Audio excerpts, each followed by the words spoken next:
Hello, everybody, and welcome to Pokémon Conquest. Oh my god, that is so loud. Oh my, hold please.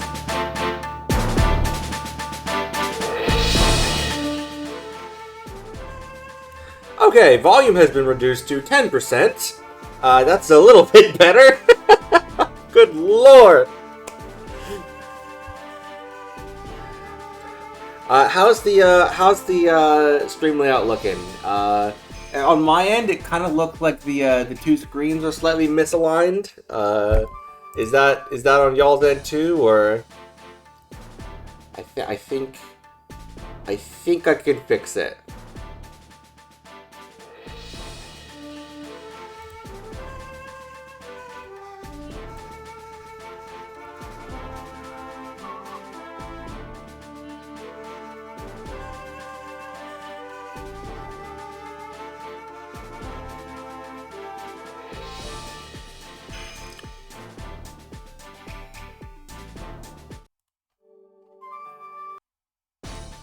I also have time to mess around because Jason's supposed to be here, but he's running a little late, so I'm just kind of vibing for a bit. Yeah, now the top and bottom screens are aligned. This is very important. I don't actually know how long he's going to be. He just said he had some things to take care of. Oh, he's addressing audio issue now. And then he should be ready. Yippee.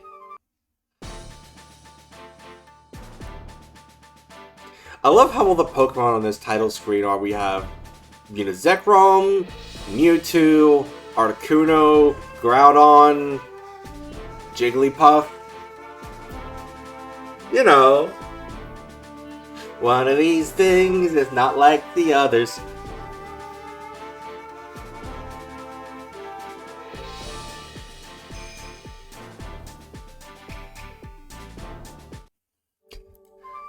So I've never actually played this game before. I've meant to, I just never actually got around to it. Jigglypuff could kill God if it wanted to, that's true. Especially when God is a dragon type. And I mean, I don't think fairy type is in this game, but if it was, then Jigglypuff would be fierce. Do, do, do, do, do, do.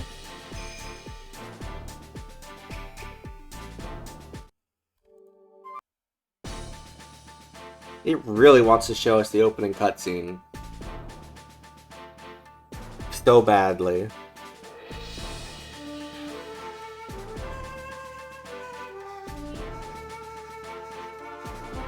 God. I'll kill you. For those unaware, there's some context behind that exchange, which I may get into a little later, but for now, just know that Nyx is making fun of me.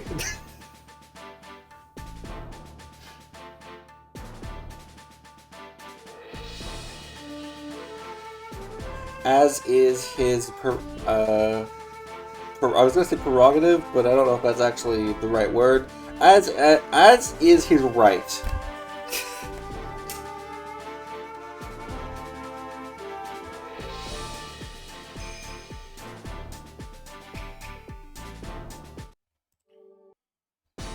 I should get rid of the... Hold on.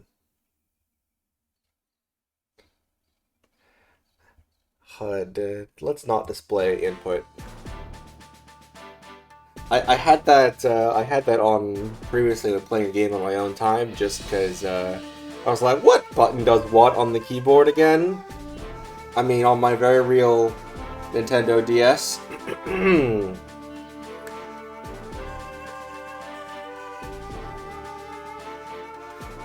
I hope y'all like this this title screen music.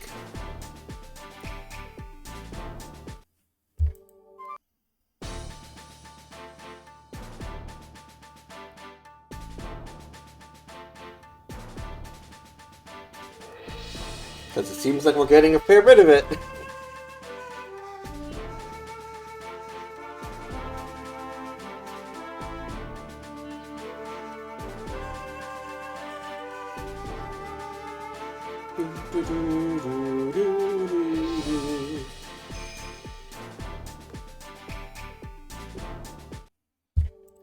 Like, it couldn't be, like, a little bit longer? Like, it's so short.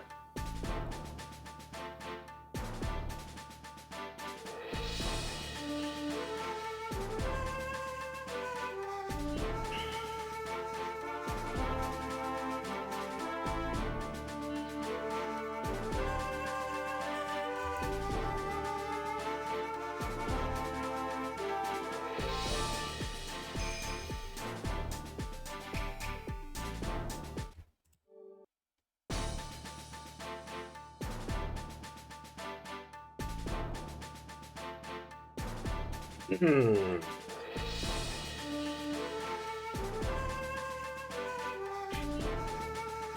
You know what's a real shame is, you know, I saw The Amazing Digital Circus: The Last Act. I know Nick saw it, Jason has seen it, and we can't talk about it on stream because that would be spoilers because it isn't out on publicly on YouTube yet.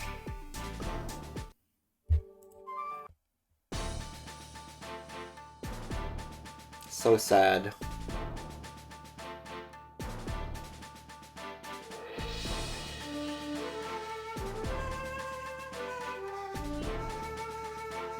The amazing digital burden of knowledge. That's true.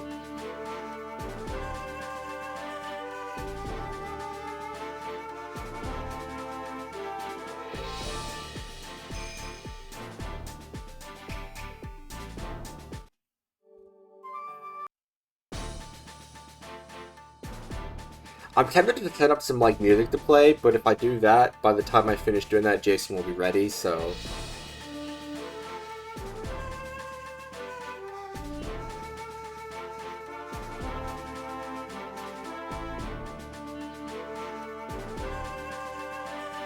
Maybe I should check on him.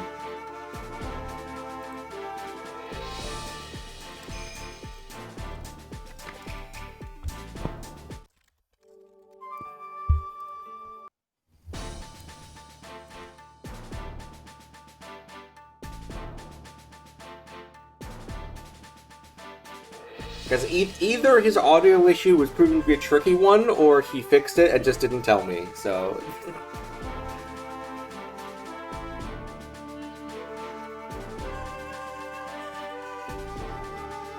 Probably the former, but just in case.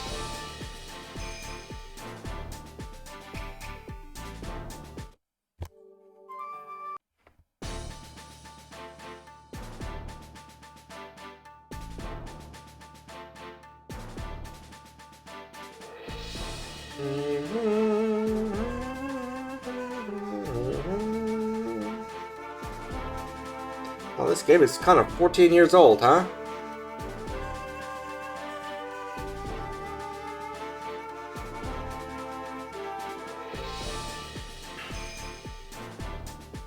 Only just barely in the second half of the franchise's history.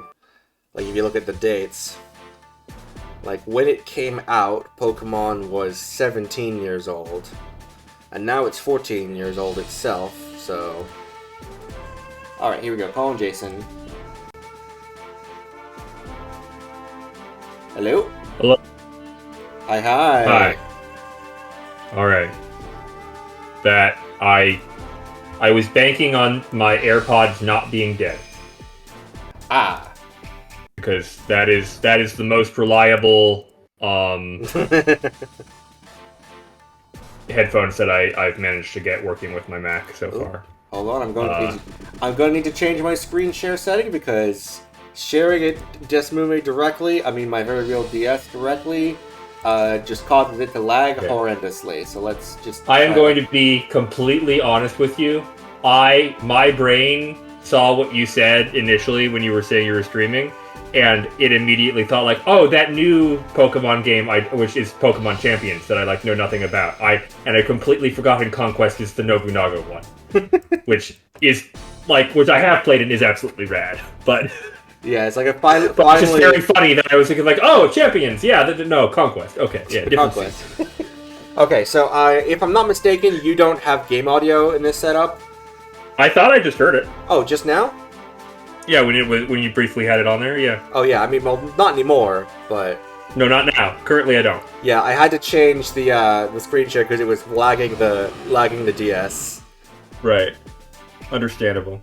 So at the So then I need to open the Twitch window when you're streaming to be able to see it, or you're still sharing. It's just sharing their screen, but I don't. But you don't see that. You don't see it. Oh, okay. Fascinating. Now it's just in a call.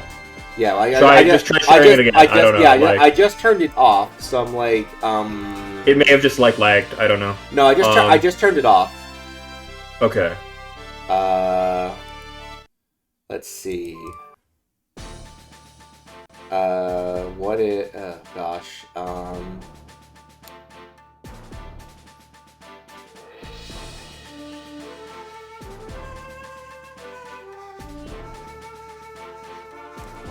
Okay, I'll try it again with some different settings. Maybe that will do something. Okay.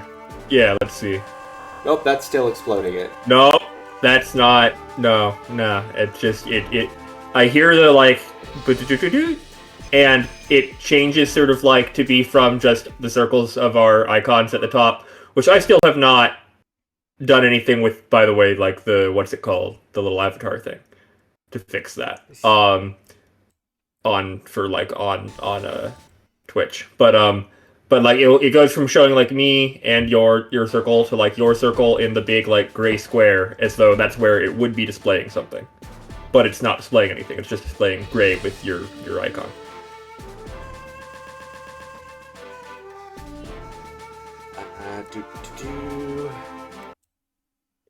Let's see.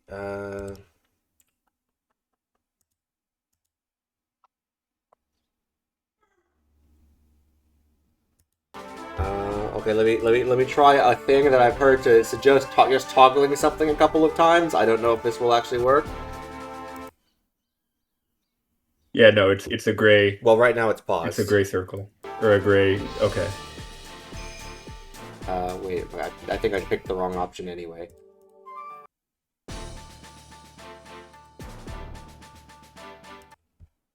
This is particularly funny because it has your icon in the middle of this gray void saying skill issue. Okay, is it working now? No, it's you saying skill issue. Okay. Is there something I need to do on my end that I'm not thinking of? There shouldn't be. Wait, yes there is. I've now clicked your face. Okay, I've got it. Okay, and you have sound. I have sound, yes. Okay, we have a stream. Yippee! Yep, no, that was absolutely on my end. I forgot I had to actually, join the sharing, as opposed to it just default happening. Okay, this is fine. Before they learned not to just ask gender, which I guess, in the... Fuck, what era of Japan is Nobunaga? Yeah. That's, more understandable, I guess. Yeah, so... It's not Meiji, right? This is pre-Meiji. I would Meiji, not know. Showa, the era names I know are Meiji, Showa, and Heian, and at least two of those I'm pretty sure are way more recent. Heian, I believe, is the current one. Okay, so I wanted to share a fun little thing about this game. Did you know that if you type your password, the game censors it? That's something that people say, and then people are like, oh, let me try that, and then they fucking share their fucking password in front of everyone. Hunter 2. Wait, hang on. Discord disappeared. I can hear you. I just the thing shrank. It decided that monitor needed to be used for other stuff for some reason. Okay, it's back.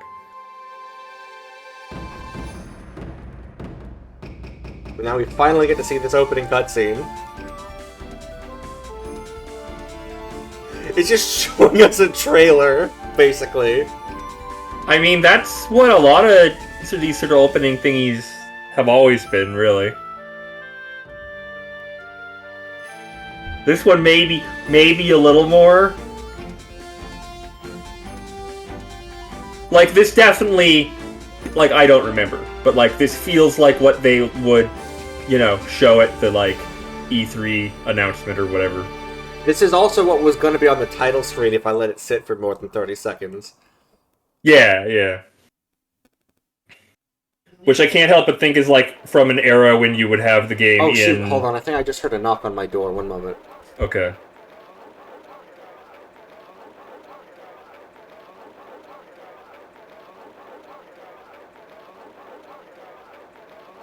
Oh, I'm sorry. We're on the Reiwa era now. Heisei was the previous era. Before that was Showa. Nope, Before sorry, that was Taisho. Sorry, it was not actually my door, it was my next door room person having their door knocked on. Anyway, video game. The Kingdom of Aurora. See, as you can see, our name has been censored. I see a name. Our name is not Hunter 2. Our name is Nagamasa. Uh-huh. Okay. This is definitely not a bit. So obviously the player character in this game is based on Azai Nagamasa. So I wanted to name the character Nagamasa. The problem is you may have noticed before that the name input only has 7 characters. That's so stupid. Yes, so I'm using an action replay code to replace the player name. So I had to type in. Funny. So I had to type in something. So I went with Hunter 2. Okay. And that was the bit. What fucking era were you? What era had Jigglypuff? Okay, let's see. If he was in office from 1555 to 1582 in the Western calendar, that is, I just saw this. That would be. Hang on. The little write-up here gives me the Edo period, which was 1603 to 1868, and before that it gives me the Heian period, which was 794 to 1185. I feel like there's one missing from there. Maybe. Anyway, we're immediately getting jumped for having an Eevee. Yes.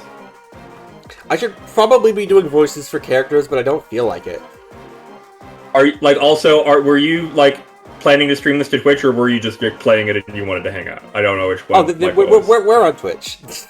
We are on Twitch? Yes. Your icon is not purple. Huh? It is for me. Your icon's... It's green for me. Hang on, I'm going to Twitch now to just... I believe you, but I had been like, oh, it's Twitch chat has been replying to me, so... That's particular... Okay, wow. That's just a display error on my end then, I guess. Great. Also, this dude's eating a citrus berry. He's recovering 25% of his max HP. Good for him. Oh, yeah, no. It says you're live. Okay. That's so weird. I wonder why it's not purple. Nick says, hi, my name is Twitch chat. Yes, now I see that, because I've now opened it up to confirm that that's so weird. Okay, whatever. Oh, hey, it's freaking Gongenzaka from Yu-Gi-Oh! Arc 5, which came out after this. Look, there's 5 anime character designs, and we just have to all share them. Yeah. This is increasingly untrue, but it's true for a lot of stuff. Anyway, we do have a date. This is year 1.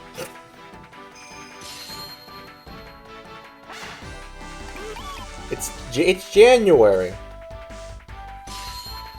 I'll defend this kingdom to the very end with my level 5 Eevee. Oh, hey. I do love that these guys are literally invading with a Bidoof and a Tepig. Like, that's it. That's all they have. Mm-hmm.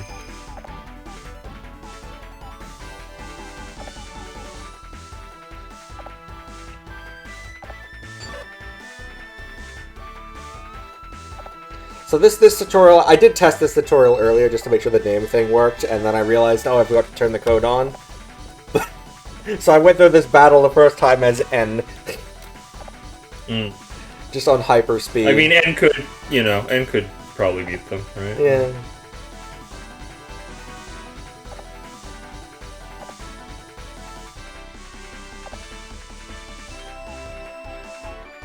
Jigglypuff walkies. Ooh!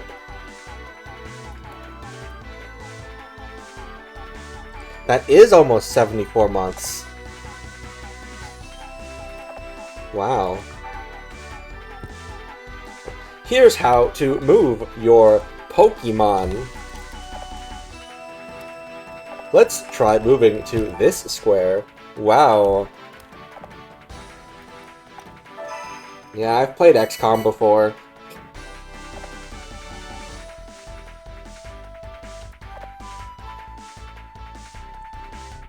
This guy's so confident with his 10 HP Tepig. Like, come on!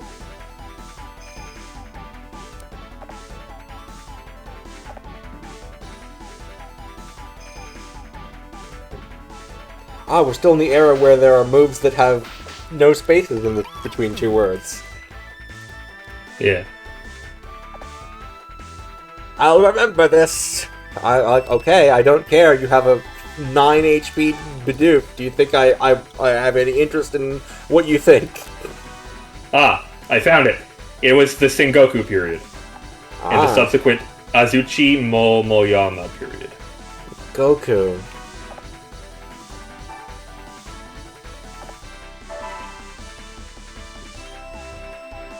Bop.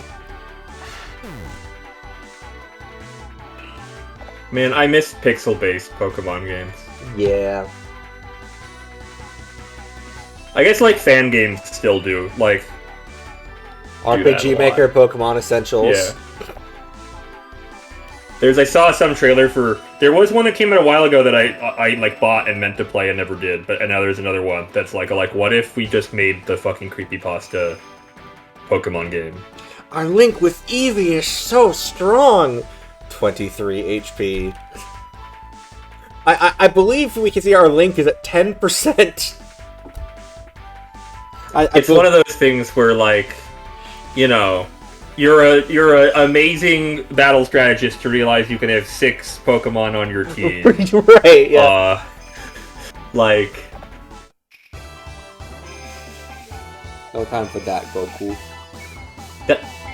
That would be very funny to have, like, the overpower isekai plot, but it's just, like, a competitive Pokemon player reborn in the Pokemon world. Oh my god, yeah. Also, we just increased our link by that much. I don't think our link was that strong. Also, she's like, your link is so strong, is hers not? The same. Yeah, like, I mean, I guess, she's, it's still nice to be like, even, but, like... It's fine, she's gonna be our wife. According to lore. I don't think you should excuse things with that kind of narrative reasoning. That leads to problematic stuff. Oichi! We're going to... Specifically, I believe we're going to be her second husband.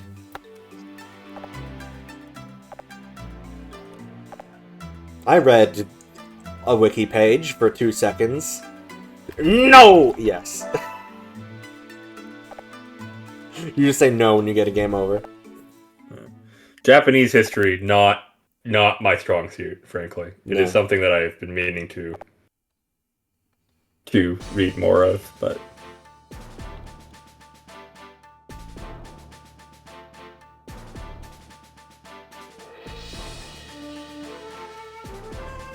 Like, people who communicate wordlessly with Pokemon, then why do we still need to yell out there to use attacks? Those aren't words. Those are just those are, primordial noises which resonate with Pokemon. See. It's like how in Yu-Gi-Oh! There are ancient Egyptian robot monsters. They're not actually mechanical, they just look like that. Yeah, they just, I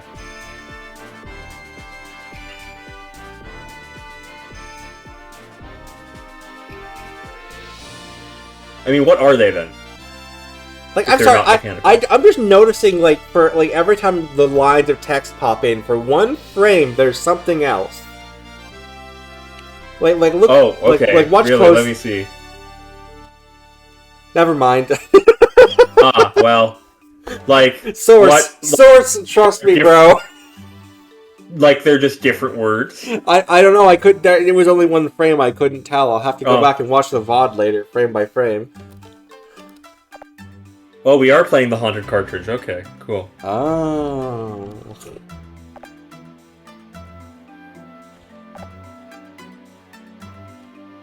Select save to save your game.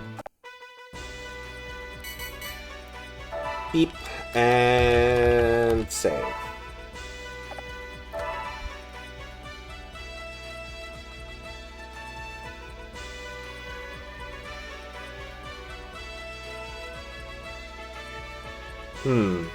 Okay, there we go. I was like, that's taking an awfully long time. I believe now I can turn off the action replay code.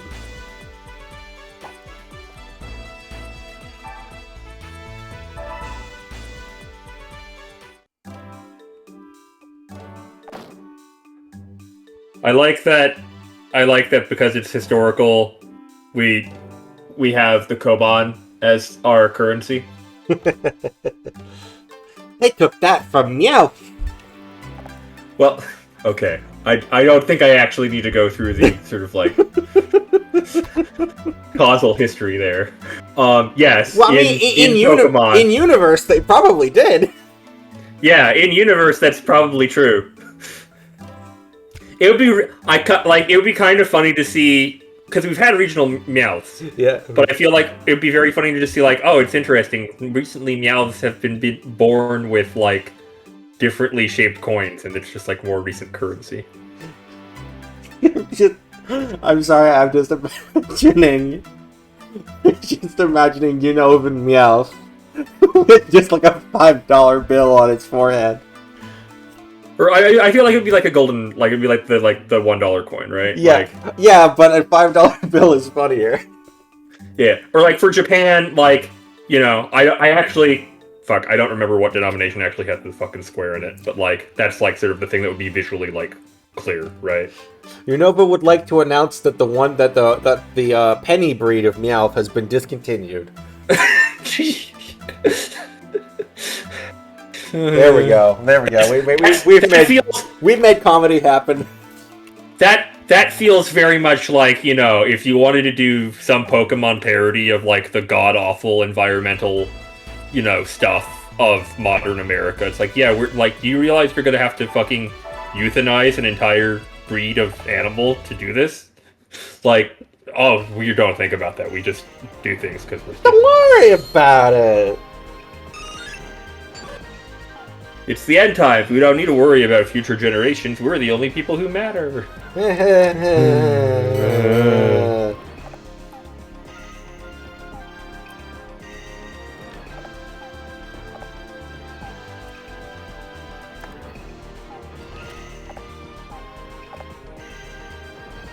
Yeah, the 5 yen coin has the hole in it. Oh, and the 50 yen. Wait! Can I fight diagonally? No.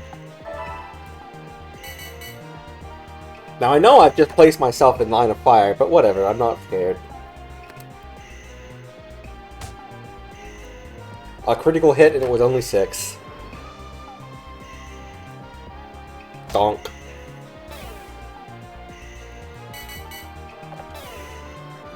Oh, dude, okay.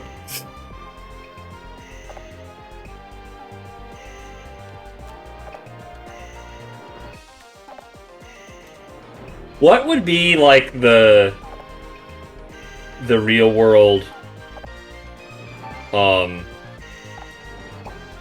equivalent to someone like do you know what abilities are at like this point? Right? Like what's something that's like how would how would I have gotten to this point and not know that? Did you know you can say words with your mouth? Yeah. That's like a little different, but yeah, it's not far off. It's like asking an adult in My Little Pony if they know what a cutie mark is. Pretty close. That's still not real life, but that's another comparable thing. It feels like if you were at a dog park and you said to someone, "Did you know dogs come in different breeds?" Yes, that's a good one.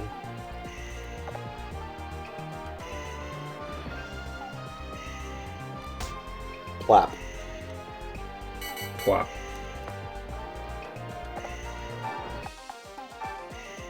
So I was thinking about what to evolve Eevee into. From my research, Jolteon is the best, so I'm going to ignore that and do Umbreon anyway. Mood. Bro, we are so overdue for new evolutions. It is ridiculous. It used to be that like it was like every other generation, and then they're like, no, we're done. We've decided we're gonna make a new generation every fucking year for a while, and then we realized that was a bad idea, and now we're at least like pushing it off an extra year. But also, it's like I mean, again, this is one of those things where it's like Pokemon was never a fucking indie game, so it's not. It's not like, oh, corporate has ruined it, but it's also a little bit like, late-stage capitalism has ruined many projects that maybe previously did manage to have some degree of authenticity to them, and were produced in a meaningful manner, and now it's like, we can only act once a month. Just like in real life. That's so, I desperately am trying to solve that problem in real life, and it's not easy. My current theory is what my body recognizes as tired is actually sad. And I just have, like, alexithymia and can't distinguish it. And so, because as a kid, I learned that if I was sad and couldn't do anything about it, I would just avoid it by falling asleep. Now my body associates sadness with, that means you're tired. And so then I feel tired all the time. It's like how sometimes you can't tell the difference between if you're bored or you're hungry. Yeah, I've had to resort to Ozempic to solve that one.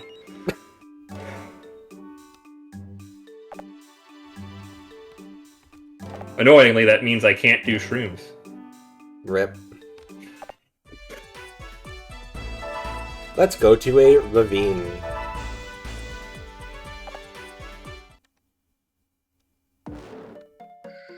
Oh, I remember this level from Yu-Gi-Oh! Capsule Monster Coliseum.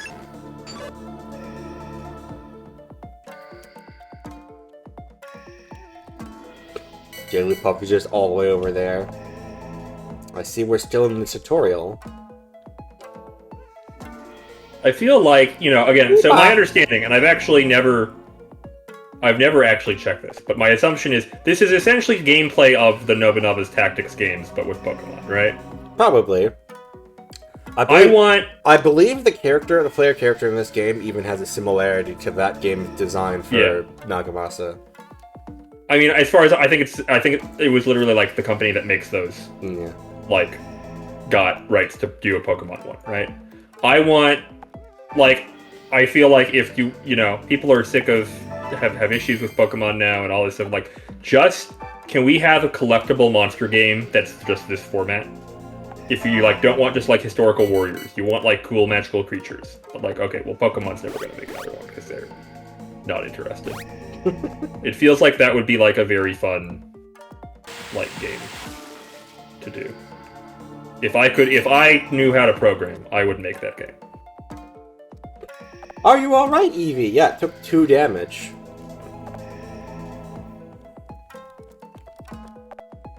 You know what I've realized is we say ow more often when it's actually quite minor than if it's a serious injury. If it's a serious injury, you're not going to say ow. You're going to scream, or you're going to be stunned silent. Please tell me that she's not going to have me use a potion to heal 2 damage. No, of course not. She's going to use a super potion. It's like that one rich boy early on in Pokemon in Hoenn who will use full restores on his Pokemon. Yeah. Even though they're level 10 or something.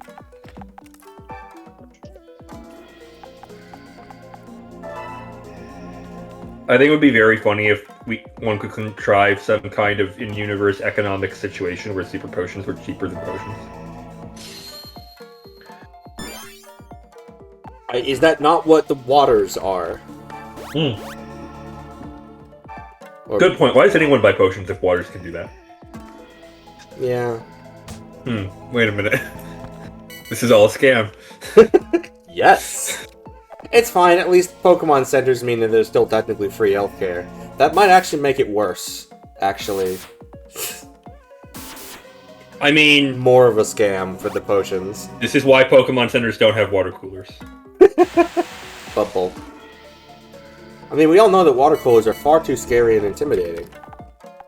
I literally have one in my office, and I have to wear my headphones when it's, like, cooling, because it's too much noise. On the other hand, if I didn't have it in my office, then I would have to get up to get water. And I found that that's too much work. I've acquired a pretty cord. Pretty cord. Oh, it's after... It's fascinating. It's, you know, for a long time it was lost. But back then they had the same, you know, the nice sort of braided texture cords that you can see these days. Not just the plain, like, plastic coating.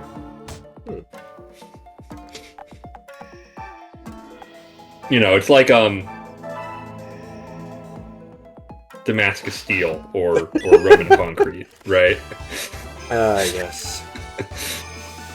That reminds me, there's a factory game I've been playing, Shapes 2, where I just have a little setup off to the side titled Damascus Steel, where I just take this one shape and I'm putting it on conveyor belts to a stacker to repeatedly, infinitely stack it upon more copies of itself. I feel like it's weird there's not a Damascus Steel themed Pokemon. Not a Damascus Steel Pokemon yet. Well, yeah, there's literally 1,000, and there's a number of seeming gimmies that have not been done. Is all I'm saying. And we have like 12 dogs. That's like a little bit more justified because there is sort of like, well, we want to have like one of those per generation or whatever. But like, there's a lot of space for other stuff, you know? Yeah.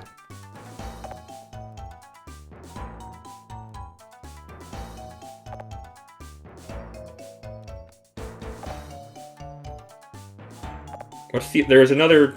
We only just got a dolphin one and it sucks. I don't actually have an issue with the first form. The second form is not good. What if it was a guy now? Yeah. I do think it...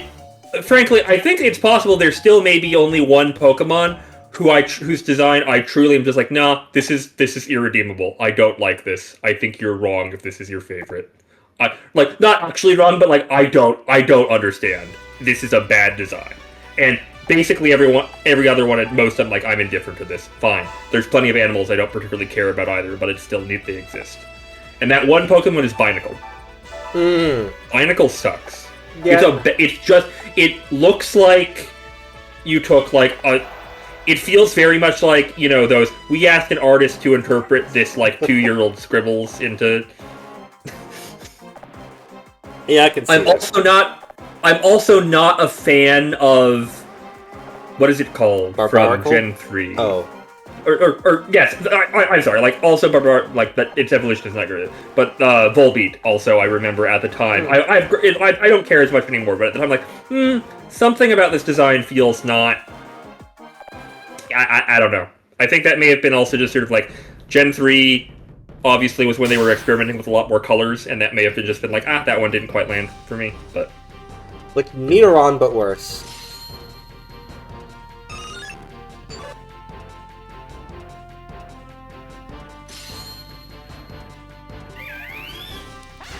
Kimchar.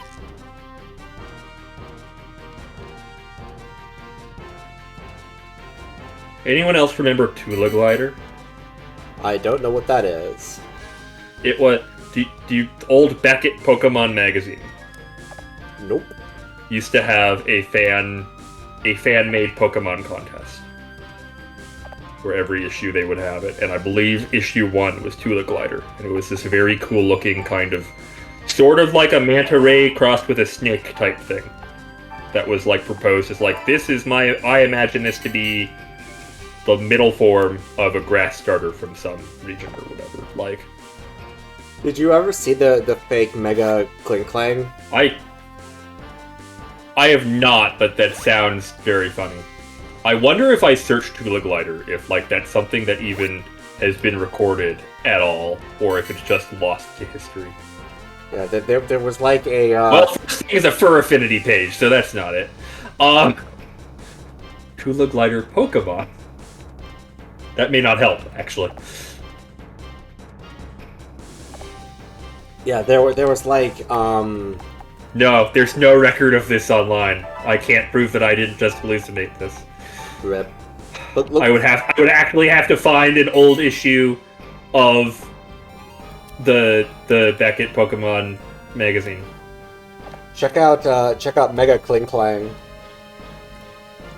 which was it was a fake leak, but it was like one of those like obviously fake ones, but only got any traction at all because people couldn't read Japanese. The stuff like that happens a lot. I feel like a lot of people are just like, I want to share my like custom mon. And, but it was stuff like it had 3 types. Its ability was Baby Killer. Things like that. Yeah. People just didn't know because they couldn't read it.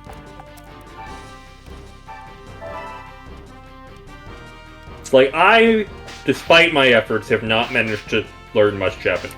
Because I can't get to a point where immersion works, and so I'm just like, I know words, I can sometimes string things together, but I don't speak, or like, I can't comprehend it. But I feel like that's the kind of thing, like, if I was like looking at that, I'd be like, something feels off here. You know?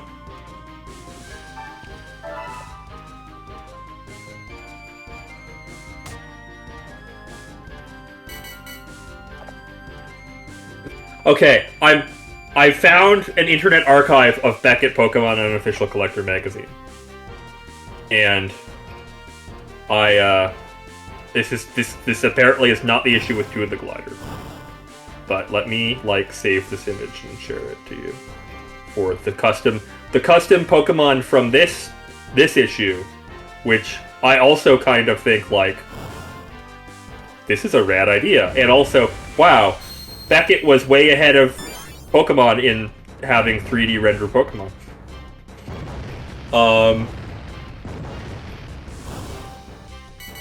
Upload a file.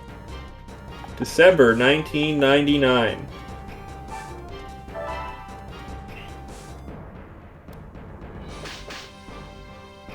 Zorka. Bacon time. Oh. But I want it!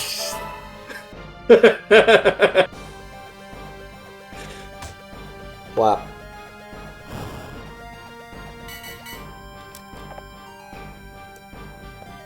Wait, hang on. I want to see, while I have this open, before I try to find the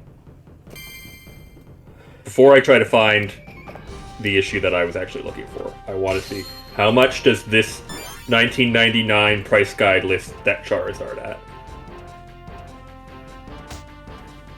It was already up to $250. And people at the time would have been like, that's way too expensive, I'll wait for it to go down. My god. What's your worry? I mean, again, I unironically remember seeing some post on it was an old Usenet of Magic players that was like, I'm not paying $200 for a Black Lotus. It will be 10 cents within the year. Wow, well, about that. Bad news! Bad news! See, the thing about that is... Slap the doof. This cannot be the only ancient issue. Also, my god, did Pokemon Beckett Pokemon Collector really go until 2010? Jeez.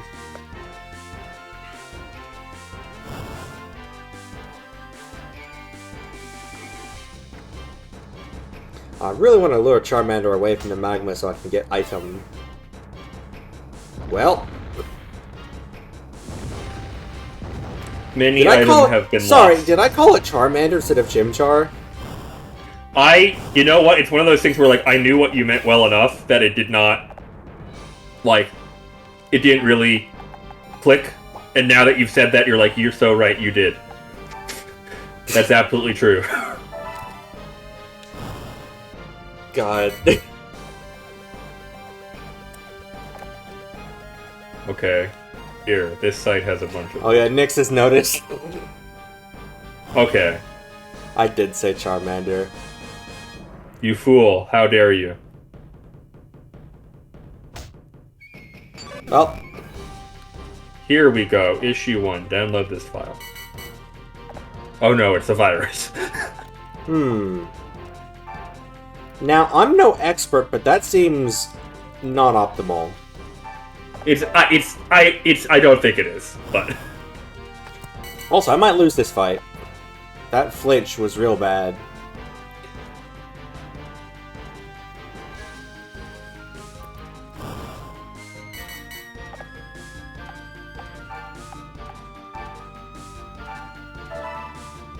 You know, thinking about it, everyone else being incompetent with Pokemon battles makes a lot more sense if we consider that this is like, you know, maybe just shortly after Pokemon Legends Arceus.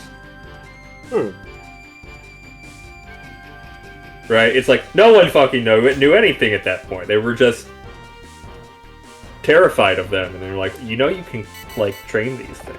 They're like, now they're like, okay, we can train them. But also, we're not good at it yet.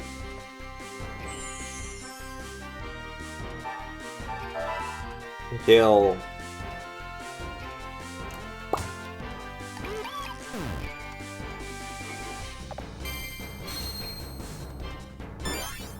Ooh.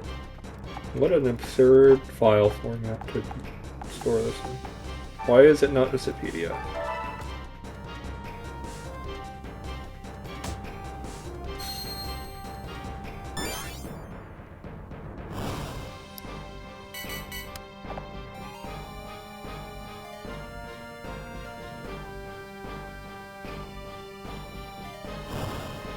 I think I have brainworms. Every time I see now's the time, my brain just goes to that one shot from Gurren Lagann.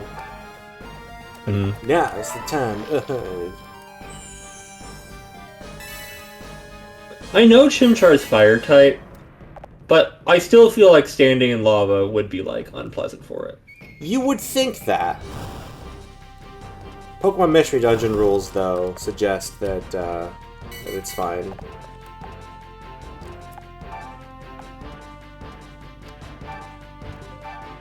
Okay, I win. Barely.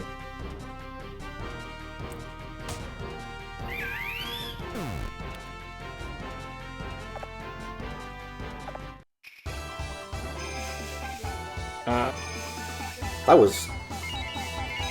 Oh, and of course, she doesn't even get an EXP because she... Oh, no, she did. She does get EXP.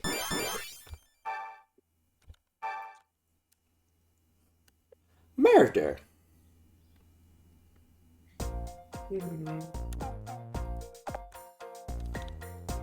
Okay.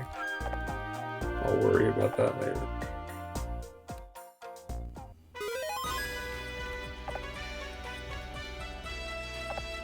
Yippee! We have acquired Burning Volcano Land. Why did we want this?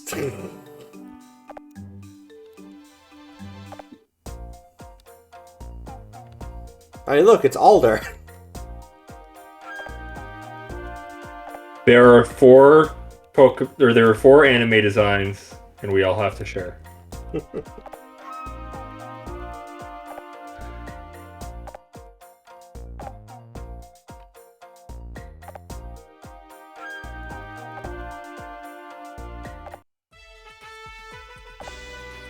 Saving the game. Yippee! Yippee! Oh, apparently Oichi's blink went down. My bad.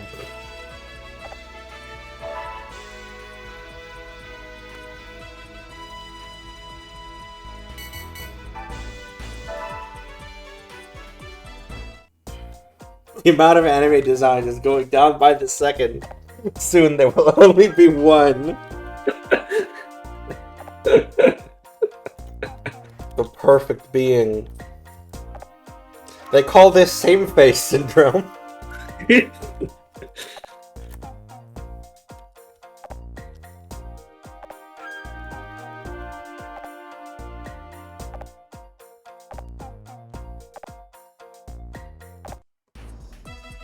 Go to cave.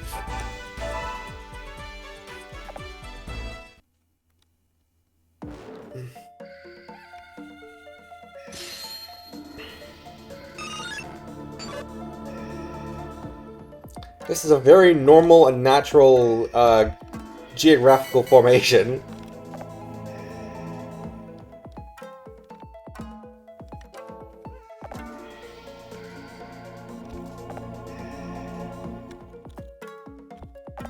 Some form of Pokemon with terraforming abilities got bored.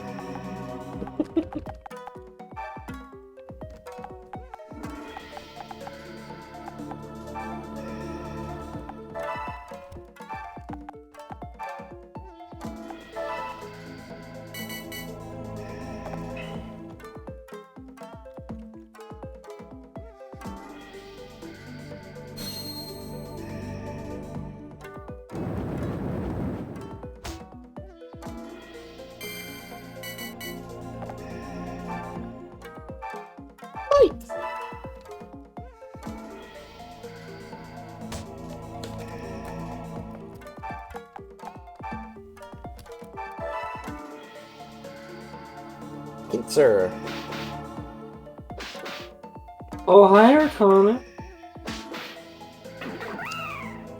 Just that smile on Jigglypuff, like, as it's winding up, is just terrifying. It's very the, cute animals, we are going to beat you to death. Yeah.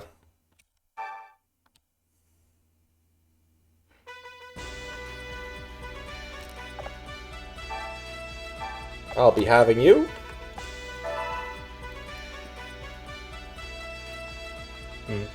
Jigglypuff could kill God if it wanted to. And will again.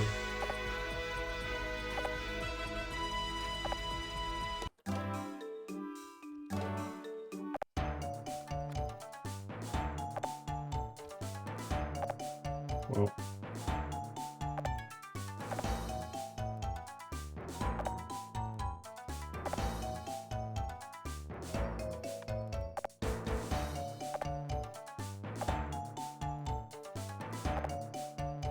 Oh my god!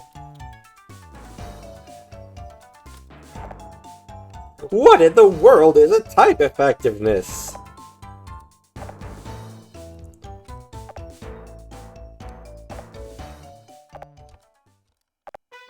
There's just no way of avoiding battle. Didn't we just hear that the other nearby warlords have no interest in conquering other kingdoms? Mm-hmm. Like, what are you talking about? Also, it's wild that Ponigiri is a Pokemon thing and not an MLP thing. Right? No, I get that. Oh god, that reminds me, I've one of these days I got an info dump about a MLPOC in quotes that I made. Like, you know how in, I think it was season 2 or 3, there was an episode where Pinky got a bunch of clones? And then at the end of the episode, they seemingly all got popped. And then in, like, several seasons later, there was a background shot where, like, you know, Pinky was telling a story, like, oh man, you know, and making copies of yourself sounds like a good idea, but then you got a bunch of Pinkie Pies watching paint dry. And then you see in the background another Pinkie Pie glances over and looks extremely concerned. I mean, I also feel like my recollection is Pinkie seemed to be able to basically use Shadow Clone Jutsu anyway, so... Well, yes, just because of her, like, Toonantic stuff, right? Like, oh, sure. But it's like, they were not, like, persistent copies. Right, but that one was, like, wearing a reporter hat in the background, suggesting, oh, hey, you're living your own life, aren't you? Yeah. So, which is interesting because in the original episode the copies were in, they were all very shallow. They were just like, fun, fun, fun, fun, fun, fun. Well, you know, it's like, have you ever read All-Star Superman? No. Okay. So, I'm trying to think if I can still explain this. You know the Superman character Bizarro? I know him, yep. Okay, so then in Bizarro World there was like the Bizarro, right? Who was actually like intelligent and able to like function. I figured in this case it'd be the case of just by existing long enough, like they just kind of slowly developed sentience. Yeah. Like discovered what being alive means. Yeah. It's, I mean, in Japanese culture they say that items that are kept around for 100 years develop a spirit or soul or whatever. So like. So I of course have turned this Pinky clone, presumed, into an OC. Let's see, that's next month. So I called, because she's got like the journalist hat, I called her Puff Piece. Which is like that feels like a name that had to have been used in canon, but I guess wasn't. But it hasn't been. And it's like, I mean, first of all, it's got journalistic connotations. It's like, when you write an article that is, like, overly positive and praising. Yes. Which fits a Pinkyoid, first of all. Sure. It has the initials PP.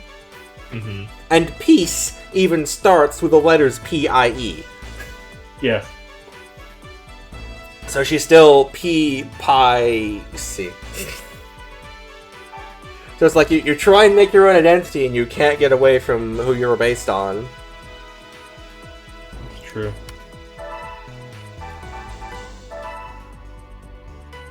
And then, she's always kind of like, once she's become sentient enough to realize what happened to the other Pinkies and that, oh, hey, maybe she's actually afraid of the concept of death, actually. She's just, like, constantly just, like, hoping nobody, like, realizes that, hey, you look a lot like Pinkie Pie. What's up with that? And so, that episode is kind of a tipping point because, now suddenly there's a big old news article about, Rarity and all of her friends in Manhattan. Which, presumably, like, the people of Manhattan, most prior to that point, probably, like, knew of the name Pinkie Pie, but in the sense of, like, oh, that's one of the bearers of the Elements of Harmony, and, like, don't actually know what she looks like. They just kind of know her by name and reputation. And now, suddenly, they might know her by her appearance. Including Puff's co-workers. Yeah. Which, so she goes and hides in her house. Mood. And, then Pinky and the real Pinky and Twilight get a call from the cutie map that there's a friendship problem in Manhattan. And so they, so they end up wandering off into Manhattan, and they end up coming across, a couple of people, like, Autumn Mist and Paper Jacket, and they're like, hey, so, like, at first they're like, oh, Puff Piece, is that you? Oh, no, you're not Puff Piece. You look a lot like her. Are you like her cousin or something? And then they reveal that they're worried about their friend, Puff Piece, who's locked herself in her house and won't come out, even when her friends come and knock on the door and ask if she's okay. Because she's just kind of waiting for the whole thing to hopefully blow over. And so, of course, Twilight and Pinky go to visit. And when Puff sees this, she jumps out the window and books it because, oh my god, I don't want to die. Because Twilight's the one who can kill her. So Twilight and Pinky are confused, but they chase her down, and then they realize, oh, not only does she look a lot like Pinky, she even has the same cutie mark. And it's like, huh, that's odd. And they oops, accidentally hit wait instead of fight. Oh. Me when I hit snooze in the morning. I'm doing it all wrong. Oh, no. Sorry, I only just processed that. That was funny. But, yeah, basically they realize, what's going on, that, oh, this is a Mirror Pool clone. And, No. Mirror Pool only copies instants and sorceries. Thanks. But, they end up, Actually, I'm not even sure that's true. Hang on. But Puff is basically just, like, please don't kill me, I don't want to die. And, like, Pinky and Twilight just kind of, like, look at each other for a moment, sharing a glance, like, understanding, like, the situation that they're in here. My joke doesn't even work. Mirror Pool can't copy creatures. Oh. It's just a separate ability. Oh, well. But oh, well. But look, they're both Hasbro properties. But it was like... It's been a terrifying amount of time since the My Little Pony Magic crossover. It feels like that was very recent. It's like, no, that was pre-pandemic. Which itself is longer ago than one would think.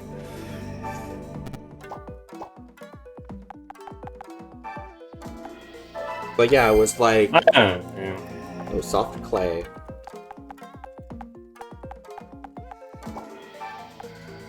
I feel like there's a certain degree of, like, I don't know. There's, why does everyone always assume their clone, like, wants to kill them, Or that they're the original, or that clones want to assume they're, like, it's like, that's, like, why can yeah. like... Well, to be fair... Like, all the others were, it's true. The others did all get exploded, and Puff witnessed it happen. She didn't understand it at the time. True. She didn't understand it at the time, but in hindsight, she's like, oh, they all died. And so, of course, she's like, oh god, I don't want that to happen to me. Yeah. The context of why they all died, maybe not clear to them. So, like, Twilight and Pinky just kind of have a look at each other, and they realize what's gotta happen here. And so, Twilight charges up a spell, Puff closes her eyes, she feels a tingling sensation, cracks open an eye. It's a slightly different shade of pink. Am I dead? And it's funny that you say that, because it's at this point, Twilight holds up a mirror, and reveals that Puff now has white fur, and a yellow mane, and purple eyes, and a cutie mark. She now looks like Gen 1 Surprise. I was gonna say, wait a minute, didn't Gen 1 Surprise also show up in the background at some point? I think vaguely, like as a Wonderbolt, but it's like the resemblance to Pinky was much less. Fair. Yeah.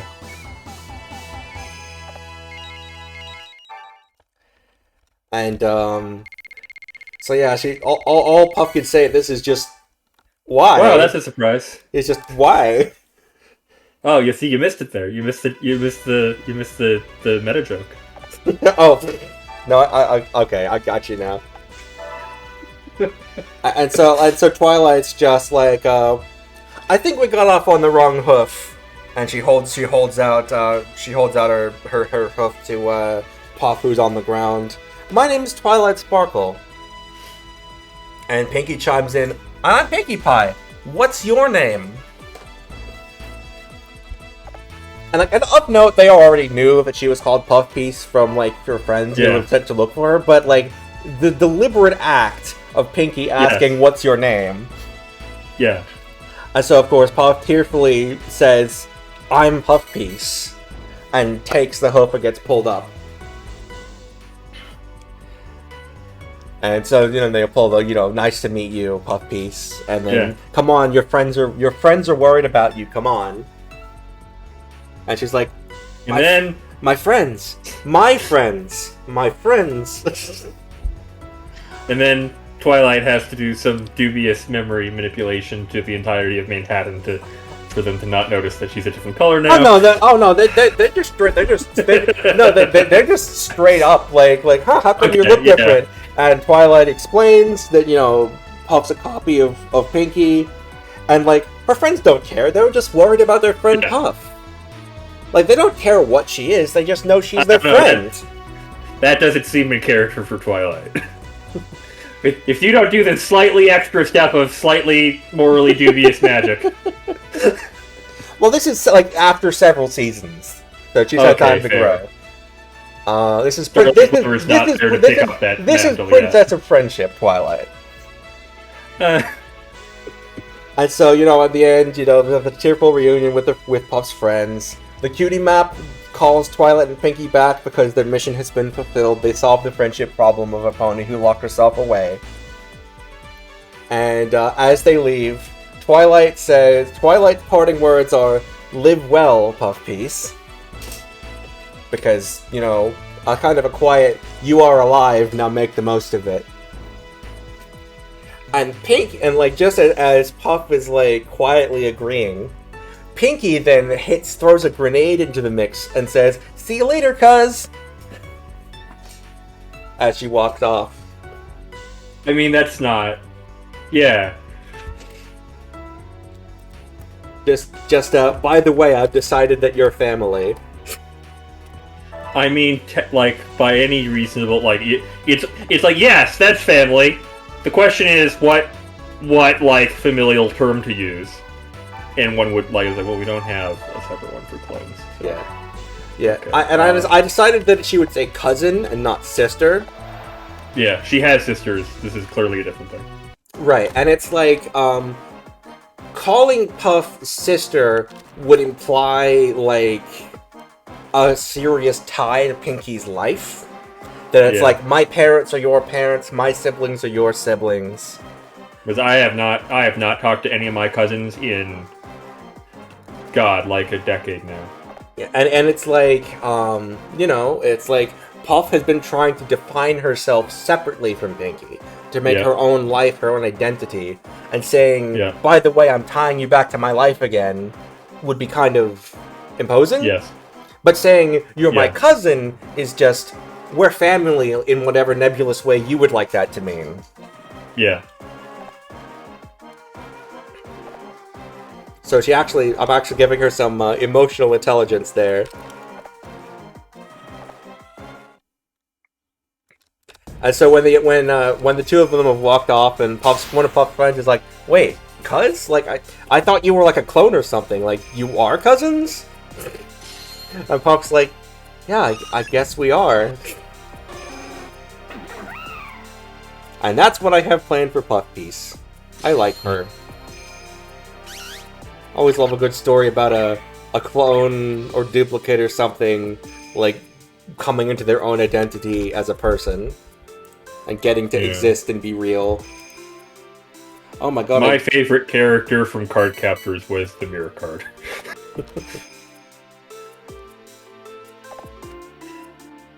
I was actually just thinking about that the other... So, you know, Card Captors ended, and then they more recently did Clear Card.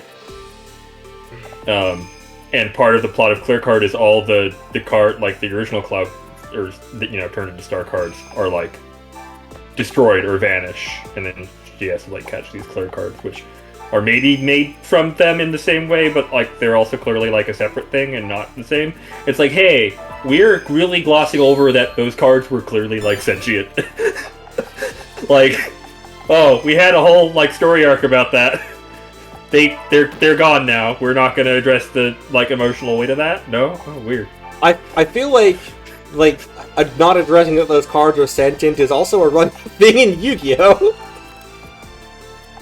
Yeah, but I expected from Yu-Gi-Oh! Generally, I feel like Card Captor, like, that was, like, the whole, there was a big plot of, like, oh, they are, to then do it, it feels weird, but I don't know. Yu-Gi-Oh! Also has the excuse of, like, you have a bunch of characters, and even if one character realizes that cards are alive, you can still have others not, or whatever. Yeah. Next up, I'm going to info dump about my Yu-Gi-Oh! GX AU, and then I'll talk about that for 3 hours, because I've planned out, like, more than a season's worth. So, like, 3 duels? Haha. No, like, I mean, I do have some duels that I have actually scripted out, but, like, I meant, like, you know, but not the actual I haven't done... Oh, I know, I'm just making fun of the Dragon Ball Z level pacing of some of the duels in the anime. I have a, my actual fic that I'm working on is I've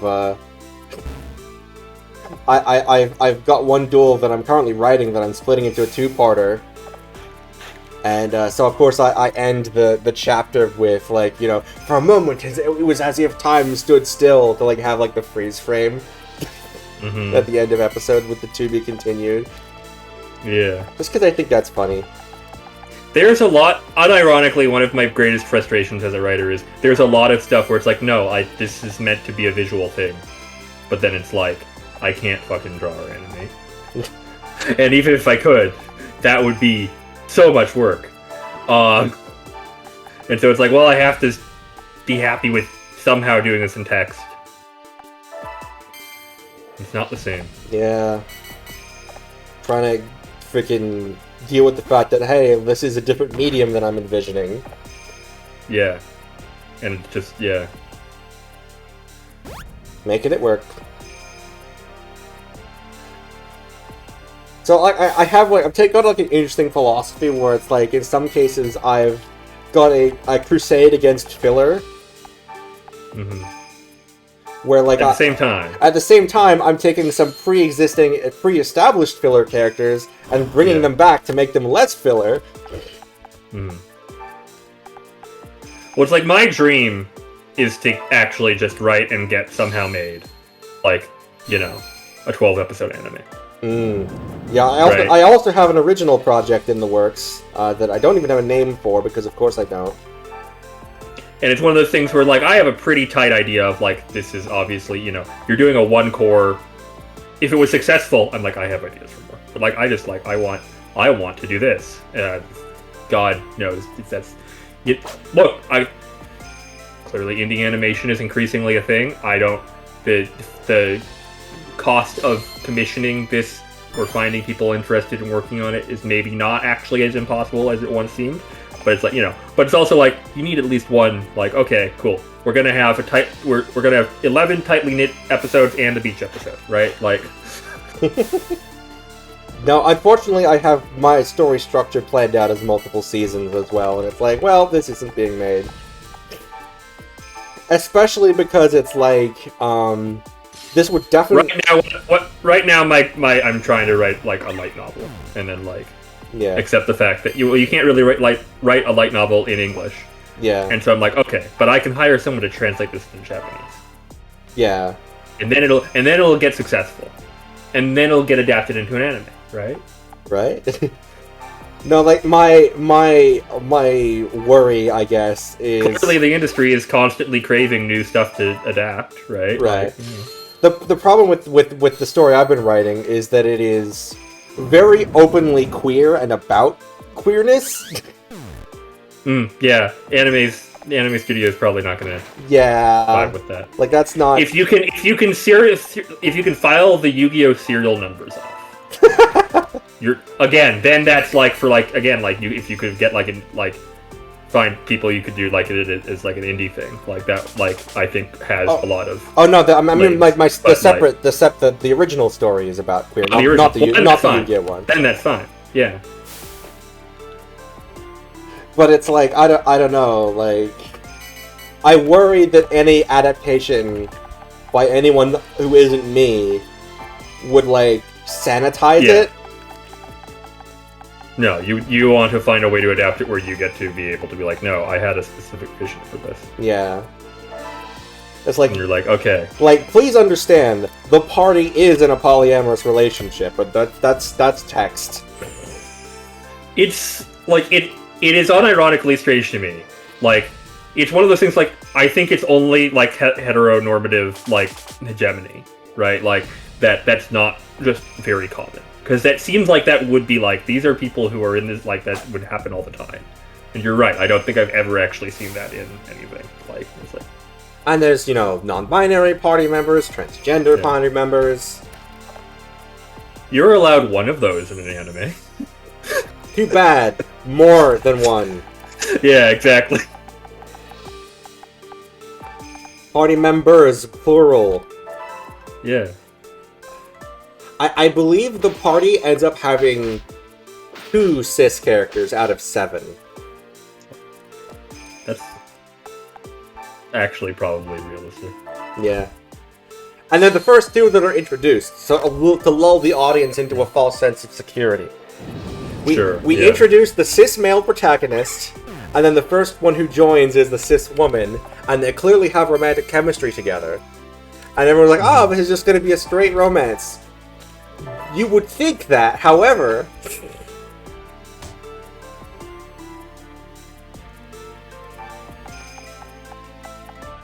That's luring you into my trap. Yeah. Yeah, 1 HP, my god. Also, like, That's a 7. Yeah, well, that's 7 now. Also stuff like, I'm doing, like, some level of trope subversion as well, because of course I gotta. Mm-hmm. There's stuff like,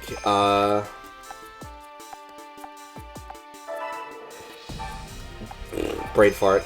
So, you know the trope in various fantasy anime with, you know, the dragon that gets defeated and turns into a generic-looking anime girl that maybe has horns or something? Or anime guy. Don't discount reincarnated as a slime. Sure. Good old Vildora. But sure, yes. Yeah. I was specifically thinking in terms of, like, that one that's like, if you maxed out my level of killing slimes for 100 years or whatever.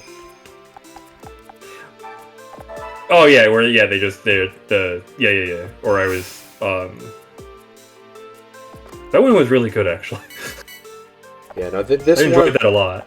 This one had my story has a dragon that, you know, is defeated by the party, turned into an generic-looking anime girl that mostly just looks human, and is visibly uncomfortable with this. Sure. And then when the party's like, you know, you could be more like yourself, you know. Also, it was cooler when you were a dragon. And she's just like, oh, thank God. And immediately, like, gets, like, 5 feet taller, covered in scales, you know, horns, snout, wings, flat chest. Because she's a dragon. Dragons don't have, you know, memories.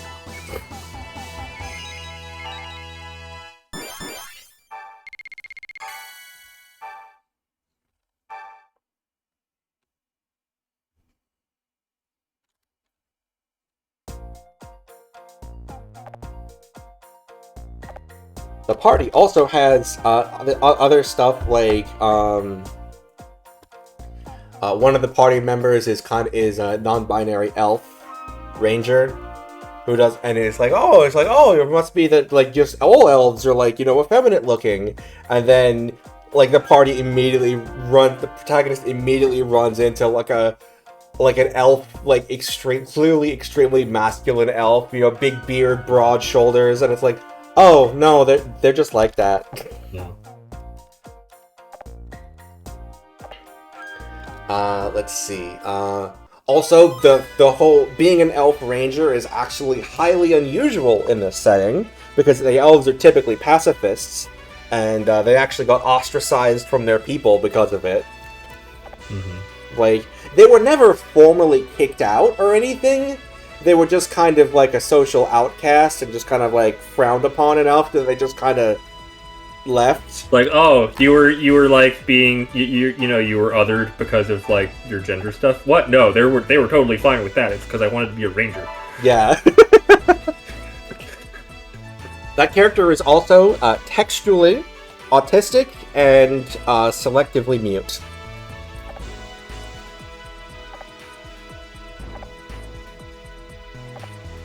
Let's see. We also have one of the party members is a demon. And, you know, there's some allegory stuff going on, because, obviously, I mean... Mm-hmm. I mean, the whole thing is a lot of, like, the, you know, gay rights, queer rights, trans rights movement, historically, has been tied to, you know, black queer people. and that oppression as well.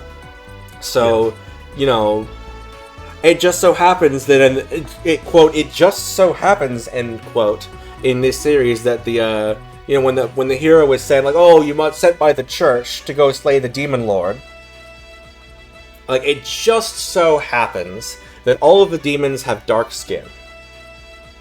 Dark purple, but still. I'm gonna level with you. It's not subtle. I think that's the kind of thing that's gonna wind up being read as, like, I know what you're trying to do, but that winds up just feeling like it's almost... The church, like I mean, the church are the final bad guys of the story. Sure. And there's stuff like, it's stuff like... It's all... It's one of those things... in real life. Yeah. But it's like... yeah. It's one of those things where it's like, throughout the whole thing, like, the protagonist is constantly, like, having to, like, unlearn biases and not make assumptions. And then it's like, well, why wouldn't the very first thing that you were told also not be true? Yeah. And it's like, it's very... The church was very xenophobic. Yeah. I mean, that's classic isekai as well. It's like, there's actually no such thing as a demon lord. Like, just straight up doesn't exist. It's complete propaganda. I feel like there's probably some demons who are also disappointed to find that out. Oh man, I wanted to be a lord. Yeah, no, when the party ends up making their own nation eventually, what do we call a leader? Oh, it has to be Demon Lord. Yeah, no, the demon it has to be Demon Lord. The demon party member is often jokingly referred to as the Demon Lord.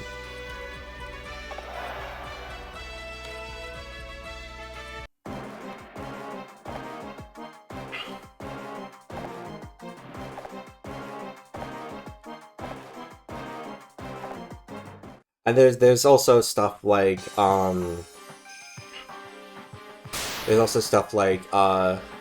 the church has some, quote, cleansed, end quote, demons who've been cut off from their natural dark magic. Mm-hmm. And of course this by sheer coincidence happens to in a totally not allegorical way, just so happens to bleach their skin like a more ashen color. Mm-hmm. Totally not allegorical of any way, of any kind of, Mm-hmm. Oh, and of course their horns and stuff get cut off too. It's quite horrifying. And when the party encounters some of this, like with this human village who's done this with several demons, they end up burning down the human village to let the demons escape.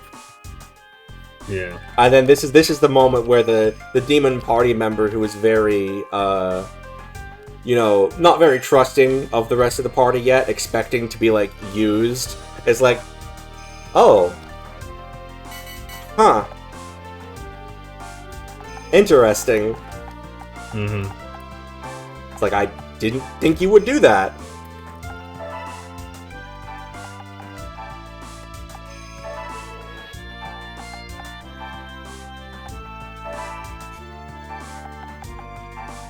Mr. Badger, like the alternative would be like, holy shit. Okay, no, like they were awful, but there were children in that village. Oh my god. The party did like, thanks guys, but like, wow. No, it's nah. No, it's like it makes sense. It's just like there's a lot of implications to like burning down a village. That is like, oh sure, I mean, right. this is the point where like the party absolutely gets like excommunicated by the church. Like sure. And then it makes me think of watching the horribly translated title, but Daemons of the Shadow Realm, where everyone is very quick to be like, oh yeah, they did slaughter a whole bunch of people in that village, but maybe literally all the random villagers were also in on the evil conspiracy, and that makes it okay. My personal take on Demons of the Shadow Realm is that there isn't really good guys or bad guys. It's like everything is a shade of gray. Which, you know, I think is a very good thing to do, given the sort of very obvious themes of duality that it. Yes, of course.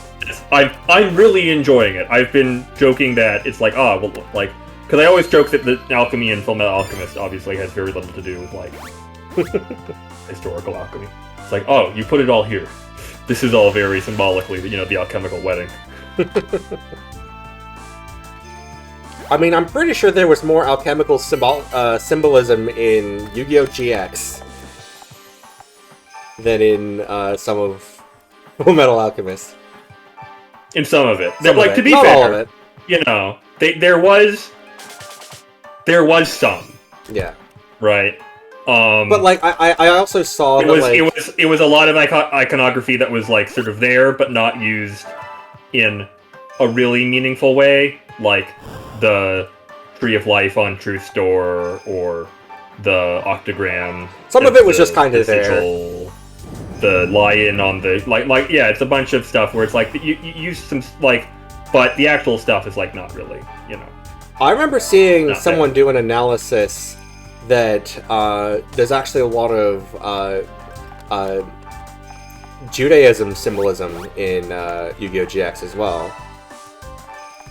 Well, first of all, the protagonist's name is Judai. Because of alchemy, yes. There's also a lot of overlap between those two. Yes, I mean... For one, it's the hexagram, right? Yeah. Like, and for one thing, the protagonist's name in the original Japanese is Judai. Mm-hmm. And, you know, of course, the whole... I mean, his very first ace monster, Flame Wingman, is an alchemical rebus. Yeah. And, you know, stuff like, I saw someone, like, do a breakdown that, and what's his name? The teacher has a alchemy-themed deck. Oh, yes, of course, Professor Banner and the whole Amniel thing. And then there's, Yubel is also a rebus. And there's also stuff like, the duel between... and the function like demons. Like, it's pretty and, like, over. the duel... Let's go back to the Egyptian stuff also, because, you know... And like the alchemy, like one of the earliest alchemists in history was Maria the Jew of ancient Egypt, right? Like, yeah, that's where you're gonna get a lot of that stuff. But like one of the first, what she was known as. Yeah, but like the duel between Jaden and Yubel at the end of season 3, like I saw that there's a lot of like symbolism there that's like kind of like ceremonial, like traditional like Jewish wedding stuff. Oh, really? Interesting. Yeah, like a lot of it. It's one of those things where, like, again, it's like, well, how, like, people make art and they look at things for inspiration, and it's not like necessarily always that deep, but they can, like, you know. Like, Yu-Gi-Oh! Does have it has multiple archetypes that are, like, heavily, like, alchemy and Kabbalah inspired, right? Like, this is not... I don't think the game developers really have any true, like... Maybe the anime writers, when they're doing stuff, they think about it, but I don't think the game developers really have that deep of a understanding of, like, the Sephiroth or anything when they were making these cards beyond sort of, like, but, like, you know, it's... And there's also, like, let's see, the Sacred Beasts in Season 1. The names didn't translate super well in all the cases, but, you know, there's... No, now I need to look up the Japanese names of those, because I actually I mean, it's most obvious... I'm going to immediately be like, oh... It's most obvious with, you know, Raviel and Uriah. Oh, Raphael and Uriel. Yeah. But the third one was Haman, which, I think... Oh, yeah, okay. That's not the same set, but... No, I think it was determined that was actually also a, also the name of, one of those, like, EL names, but it was, like, translated differently or something. Well, Haman is also the name of, a deity, isn't it? Isn't that, am I thinking of... Let me find it. Spell Commander... Sacred beasts. Because again, this is a thing that I'm actually very, very knowledgeable on, and I'm not immediately thinking of any. There is Hamaliel, right? Like, that's a real stretch, though. Yeah, no, it was, where is it? Oh gosh, I'm gonna have to actually skip through the video real quick.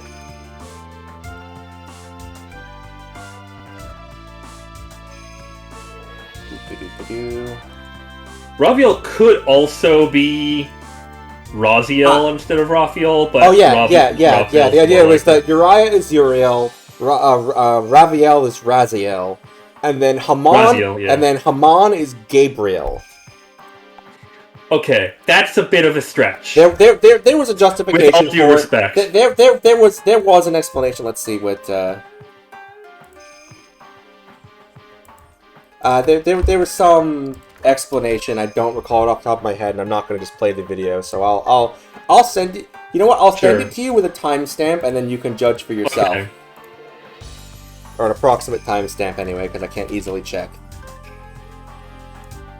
You can. Oh, okay. Well, I found it on Wikipedia, and it also has the Armityle being after Amatiel, which is one of the angels from the Heptameron, which, that's admittedly like. Is Haman an alternate name for Gabriel in the Book of Enoch? I have not read the Book of Enoch in a little while, so I will believe that. The Book of Enoch has a lot of really weird shit in it, right? You know, we only have the Book of Enoch because it was the Ethiopian church kept it in their canon, right? And so it was translated into whatever language that was. And it was burnt and gotten rid of and everything in all the original, all of it being written in the original language was written, whatever that was, is like lost. And we only have it because we translated it back from Ethiopian. I truly would not know. I'm just regurgitating what I've heard. I'm secretly an LLM. I mean, that's all really any of us can do, right? Yeah. Some more than others.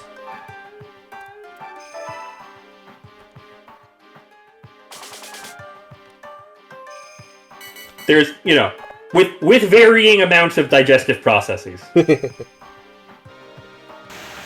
is, again, the sort of same thing of, like, look, there's a lot of legitimate criticisms against LLMs. But, I mean, Star Wars is literally what if, Hidden Fortress, but in space. Right? Like, was not actually... It was, like, the components were not original. The original part was, like, how they were put together. And it's like, well... I don't know, whatever. Look, there are 3 ideas. How would it be?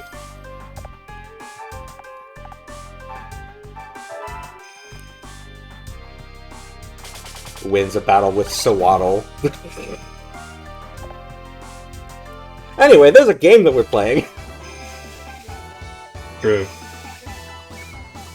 Oh no, I do get pluses even if I faint. That's interesting, because, like, Uriel and Raziel are both very known as, like, the angels that grant wisdom to humanity. Gabriel, I don't think is generally, associated with that. I feel like Gabriel tends to have very different, connotations. Maybe. So that's an interesting third pick. But I don't know. I'm just going with I'm just going off of what this one YouTuber said. I'm not. Again, it's entirely. It's like maybe that is absolutely. If like that's probably totally correct. That would also work with Raphael. Raphael also, known for teaching stuff. I'm sorry. I only just looked over at chat and I see the 3 anime characters are Goku, Vegeta, and Girl. What happened to Piccolo? I guess he's Vegeta. I don't know. Like, yeah, Piccolo is Vegeta. If we're reducing it down to that,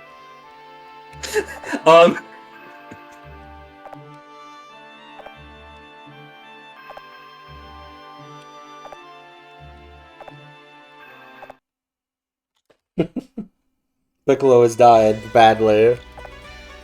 Multiple times. So at what point do I just pull up my notes doc for my GX fanfic AU? I don't know. Because, like, I could if Why you'd would be you do interested. that? Like, would you be interested? Anyway, I could. If it is something you are enthusiastic about, I will be polite and listen. I am not going to lie to you and say that it is something I am actually actively super interested in. That's fair. Right? Like, I will not disservice you with that dishonesty. Fair enough. I saw a YouTube video the other day that was like, Yu-Gi-Oh! Taught you actual ancient Egyptian magic. It's like, that's a very clickbaity way to, like, say it. It's like, I don't think that's how that works. It's not really true. I've got a book on ancient Egyptian magic right here, and there's surprisingly little about duels.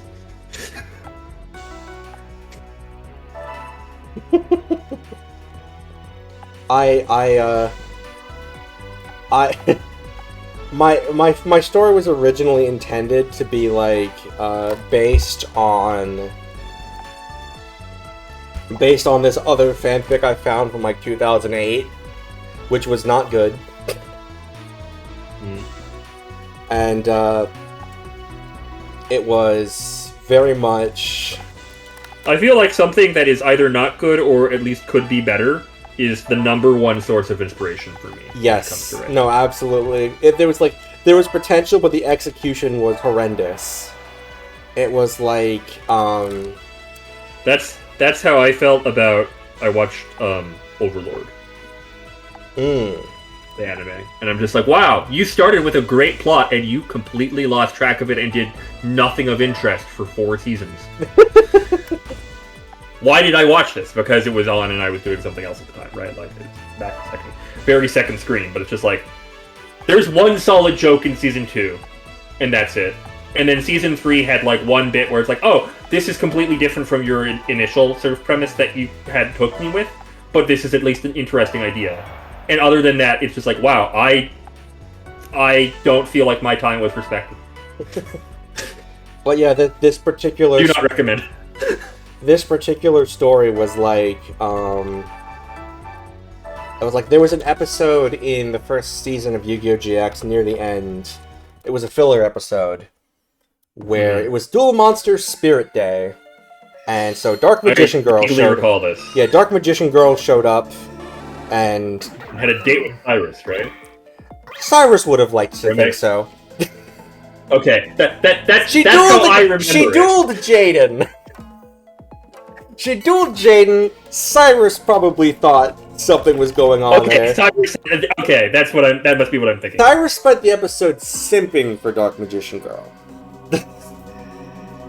And then at the end, she was like, "Oh, it was so nice to meet you," and gives him a kiss on the cheek before vanishing. It's the, oh my god, it was the real Dark Magician. I enjoy Unlimited Blade Works, but I also, like, wow, it's super, super imperfect, so I don't blame you for comparing it to 9/11. So this fan fiction, its premise was Dark Magician Girl stuck around. Actually, she came back because let me check you told me this actually. I mean, I may have told you about my version, but this is a version where the reason she stayed the one that he inspired. Okay, yeah. The reason she stuck around is because checks notes.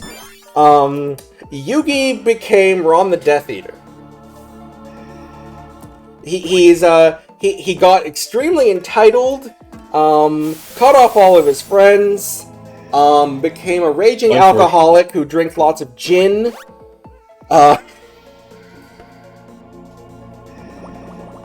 And then, yeah, so then Yugi shows up after, Cyrus and Dark Magician Girl have already started dating, like immediately. Mm-hmm. They have a really poorly scripted duel, which has cards constantly being forgotten about, and cards that just don't work like that, and cards that... One day, And one day, it's like, your so you played chance. this card in order to force the duel into a draw. However, if you hadn't done that, you would have won. Why did you do that? That type of thing. Oh no. No, Ruby, no, one no, day you could. Uh-oh. You could. Your Sorry. heroic spirit. Your heroic spirit could be summoned back to early 2010s Japan, and you would have the opportunity to I've made a mistake. to prevent unlimited blade works or Sorry, fix it. Jason, I don't know if you noticed, I just accidentally had a friendly fire incident. I'm sorry, I was caught up in making weird meta time travel jokes. I just killed I'm one so of my sorry. own guys. It happens. Oopsie doopsie. Well, that was no good.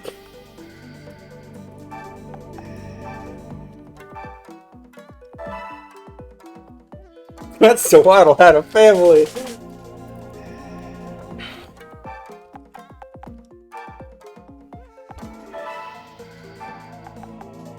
But yeah, so they had a really poorly scripted duel. Yugi ran off swearing revenge. Let's see. Then Cyrus and Dark Magician Girl slept together, even though Cyrus is a teenager and Dark Magician Girl is like a several thousand-year-old spirit who may also be 13. You know what? Honestly, at that point, maybe it just is kind of like, you know what, it's like a rounding like error, right? Like those are so far apart that it somehow is like, you know, one's ageless, whatever. I'm not gonna judge, whatever. They're not even the same species. That seems like the bigger issue. Then let's see. We get exposition from Dark Magician, who also showed up, and also the spirit of the Pharaoh, who came back from the afterlife to be a spirit advisor to Cyrus. That happens. Mm-hmm. It's fine. After all that stuff they went through to get him to the afterlife. According to New Age gurus, that happens all the time. It is amazing how many psychics claim they have a pharaoh advising them. Oh god, don't. I almost did it again.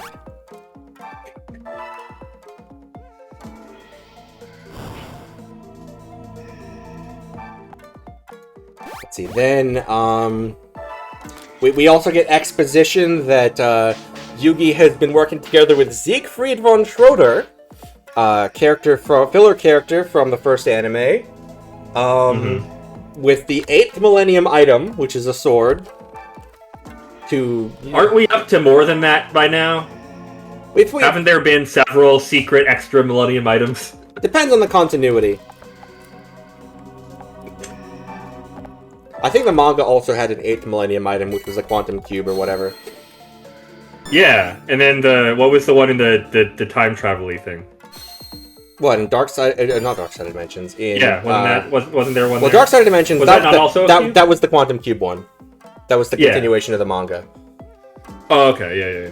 Then, that's the one where Kaiba goes to visit the afterlife.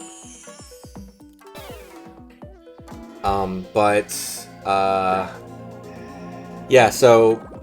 Let's see, there was also... Kaiba arriving in the traditional Egyptian Hall of Judgment would be a very funny scene.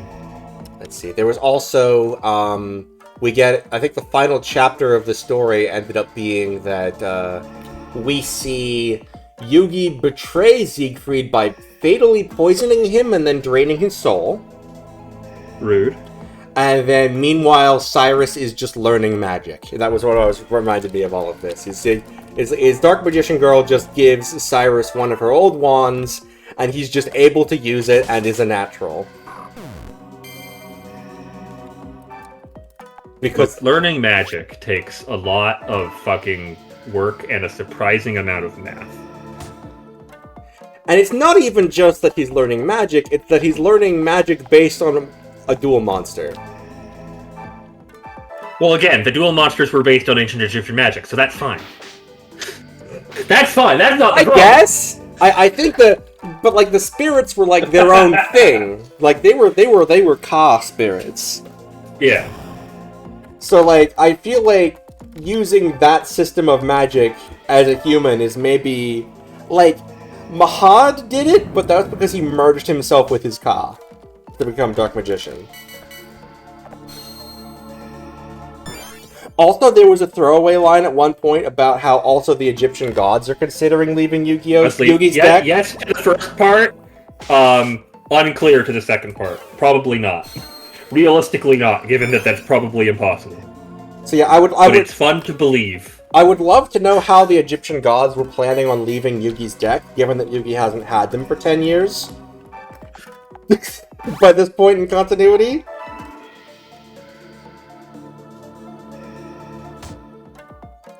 It's almost like the writer either didn't think about that or just didn't know.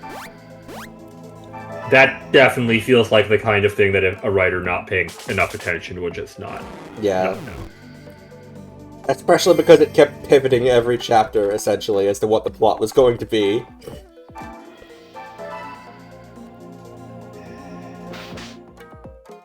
I was reminded, because again, it was, in the original Japanese, right,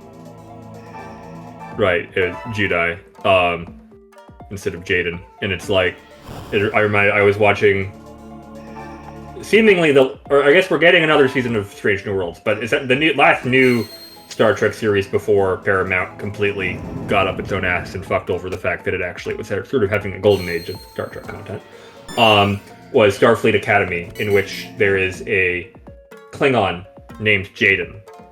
But it's a coincidence. It's actually Klingon for, like, honorable warrior or something. Oh, of course. It has a hyphen, right? Jaden. I was like, all right. This is very young adult, but all right.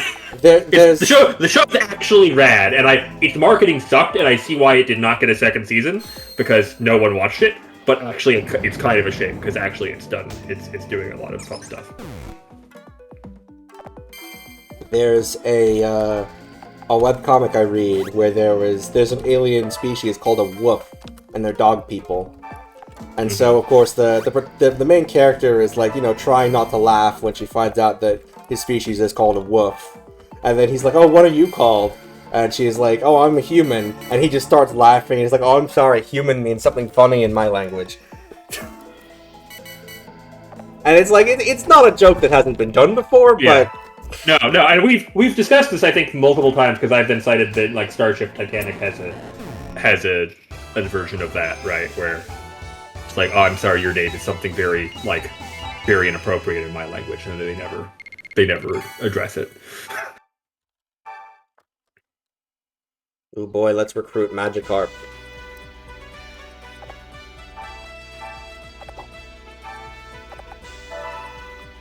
Would you like to hear a passage from the real, actual Magic textbook I have in front of me? Sure. In all these formulas, N stands for the number of the Sephira that corresponds to the planet involved. For example, in the case of the Saturn square, N equals 3. The formula for finding the magical constant would follow as N to the third power plus N over 2 equals 3 times 3 times 3 plus 3 over 2 equals 27 plus 3 over 2 equals 30 over 2 equals 15. The magical constant to the Saturn square is 15. I didn't process any of that. Yeah, neither did I, because I'm bad at math. I'm like, oh fuck, I have to fucking learn math now.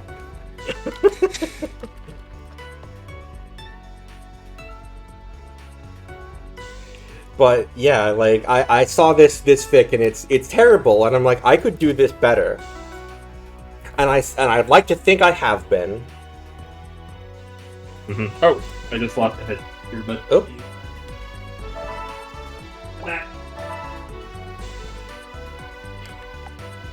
Oy.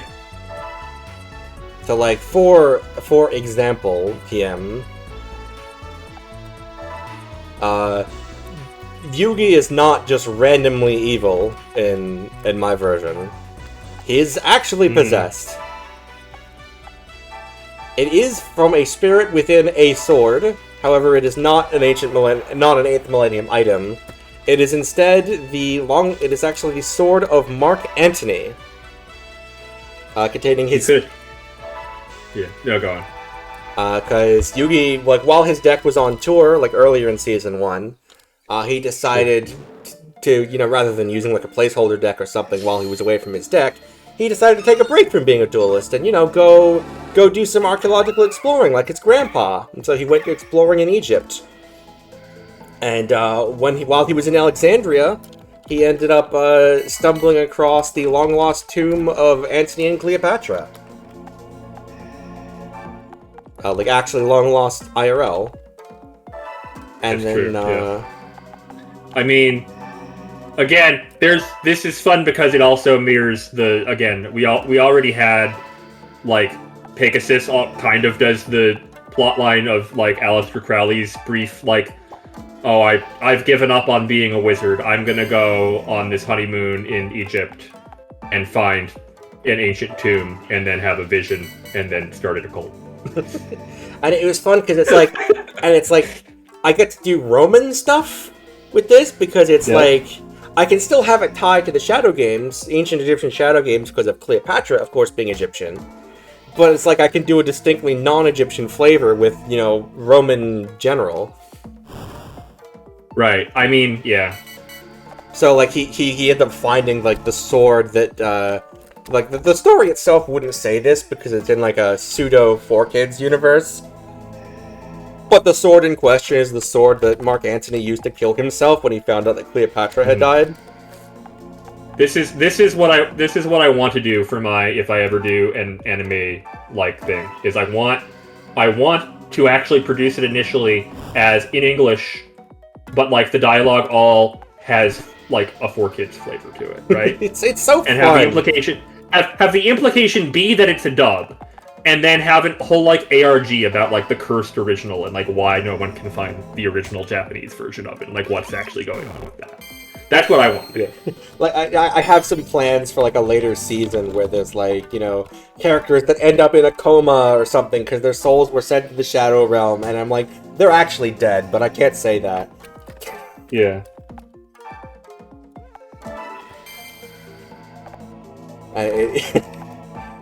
It's like, what else? Can I not bite you, sir? I can. Poorly, but I can. And then this one cannot? Nope. Well, just wait there, I guess. But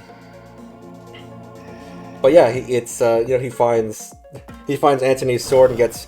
And it's like a not all at once possession either. It's like a gradual, slowly creeping, increased influence to the point where where Yugi himself doesn't even realize it's happening. But like he starts becoming less and less himself, but still thinks it's him. So of course, once the possession breaks, he's like, "Oh my god, I did all these horrible things, and I thought it was me." Yeah. That's like that's the classic corruption archetype. Yeah, it's right. Like. It's like, where was the line between me and him? I don't know.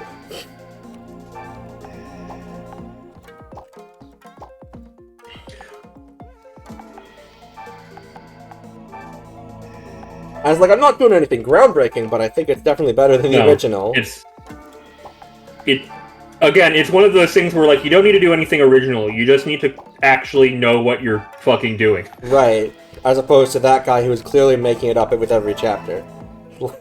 It's like, look, just because it worked for Akira Toriyama does not mean it's going to work for you, sir.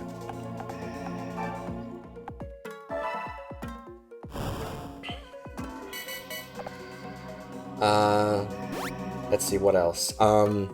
Cyrus and Dark Magician Girl / Mana don't rush into a relationship. They remain strictly platonic for, like, a year. And even then, like...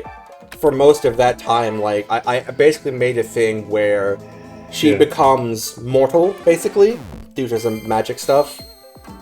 So she, I had it be that, like, she was, like, dual spirits don't, like, age mentally either, so she's basically been a teenager mentally for thousands of years. No, again, kind of why I was saying, like, actually, that's not that weird. Like, that's fine. Like, right. So she's been a teenager mentally for thousands of years, and now that she's, like, become mortal, she's not a human, she is a mortal dual spirit. I want to make that distinction. Sure. But now she's actually started aging.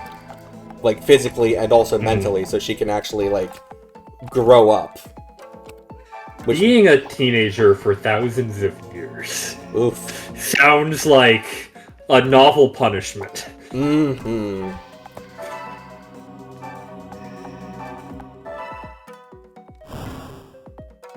The things you have to deal with.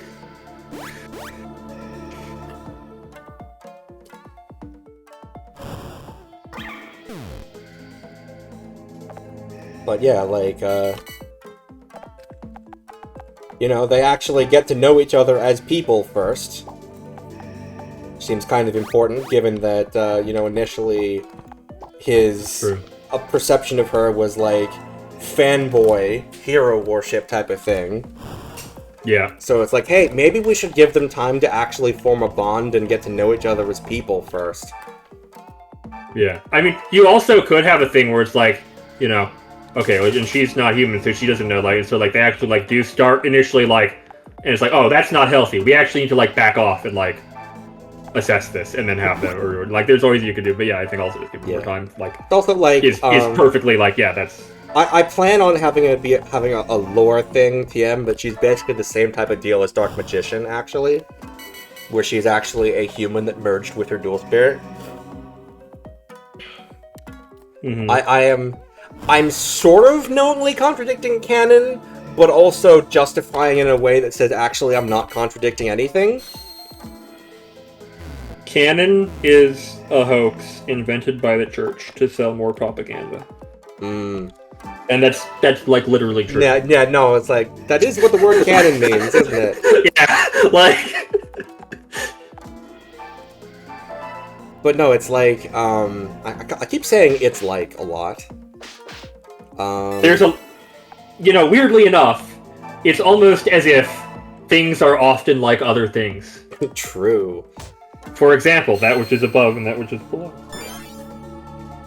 The thing... That's actually a mistranslation, by the way. That's the fun thing. Everyone's like, oh, as above, so below, as, like, the idea of, like, they're like each other. It's... If you actually find the oldest version of that, that phrase, it's what is above comes from below, and what is below comes from above. It's speaking as of a cyclical relationship as opposed to a purely weird one. My Californian is showing. I mean, that's joke's on you. I'm the Californian. He's Australian. I've been here since I was like 5. It counts. I wasn't sure whether you wanted to claim that or if you wanted to try to distance because you had been accused of it. Like, I'm Cal-Australian. I have the speech patterns, that's what's relevant here. True. But, yes, what was I saying? I'm like, again, as implied by earlier, while I'm talking with you, I'm also doing my wizard homework. Your worm work. Is, again...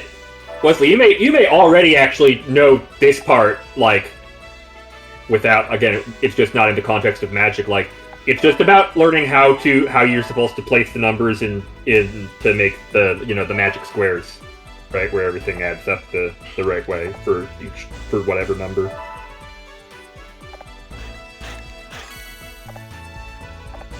Because there is a formula for how to arrange them that can work for basically any number. I've been adopted as a Californian. Then to do magic with it, you also have to know ancient Hebrew. Let's see. So Dark Magician Girl. In the original canon, we saw, like, in the World of Memories arc, with stuff like, you know, there was, you know, the priest Mahad, who had his spirit partner, Illusion Magician, who then, you like, evolved as the story went by, and then Mahad merged with it to become Dark Magician. And then later we're introduced to Mahad's apprentice, Mana, and her spirit Ka, Dark Magician Girl, who looks just like her, and has the same voice actor, and it's like, huh, interesting. Well... Especially... the dual spirit, you know, this is, again, that's actually, like, there's often a thing in occultism of like, is your like familiar spirit dual, like is the equivalent of a dual spirit, whatever that is. You're like, is that really a separate entity, or is it actually an element of you anyway from the beginning? No, like, I think it is supposed to be that it's like a part of, like, it's your ba and your ka. Is like your life force is your ba and your ka is your spirit. But it's like there's several more parts to the soul that you need to factor in there if you actually want to do it. As of Yu-Gi-Oh, it's the ba and the ka. I know, I'm still taking issue with the YouTube title that says Yu-Gi-Oh taught you actual ancient Egyptian magic. Hey, why can't I go there? You know, the body, like, also is actually considered a part of the soul in that system. I forget what it's called. I have the Jewish parts of the soul more properly memorized, because that's what a lot of occultism in the West has used for the last, millennium. But there's actually a pretty good parity between a lot of them. But turns out, like, there's just a sort of like, well, when people try to figure out what the soul, they'll often come up with similar ideas. Whether that makes it true or not is a completely separate question that people seem to, like, fail to realize that that's a separate question, and you either have people who blindly accept that that must mean it's true, or people are like, well, that's obviously not true. But anyway, so the Lord of Memories, I've kind of, given that there are we know there are historical inaccuracies in it, given that, obviously the Pharaoh is playing the part of himself without his memories, so he has to, like, kind of figure out what he did originally. And also there are other various NPCs, like, That's just incarnation, though. Yeah. But it's like... That's just what life is, right? You're born, and you're like, I have no idea what I did the first time. This is apparently the first time. But yeah, my interpretation, it is a recreation of the past, and not the literal past. So my interpretation is that there are just things that are wrong. Or, not necessarily wrong so much as compressed. Because it takes place over the span of, like, what, maybe a couple of days? Yeah. Whereas, presumably, the historical rule of the Pharaoh was longer than that. Probably longer than that, yeah. Plus, like, we had seen... And, like, we'd seen various flashbacks, like, earlier in the series, that were just not represented in the World of Memories at all. So, given the time compression... Yeah. I think that may have applied to certain details as well, like, Mana's Ka. My interpretation is that we'll say that Mana's Ka, historically, was also Illusion Magician. Like, the exact same as Mahat's. And that eventually, she too, one day, possibly even after the events of the Pharaoh's reign, also merged with her Illusion Magician to become Dark Magician Girl, following the footsteps of her mentor. Yeah. They did the Bornless part. That's actually, like, again, that's probably the part that's closest to ancient Egyptian magic. And so, like, I leave that ambiguous initially, but, like, that is my intention, is that that's how it went down. Now, here's a question. You say it's a recreation of the past as opposed to the past itself. But I would contest that when the past is being created the first time, it's not the past, it's the present. Okay. It's only after the fact, when you remember it, and thus recreate it, that it's recreated, and that's the past. In the moment, you don't tend to look around and be like, I'm in the past right now. Well, relative to my future self. Technically, anytime you're looking around, you are perceiving the past. It's true. Since, that's how light works. Yeah.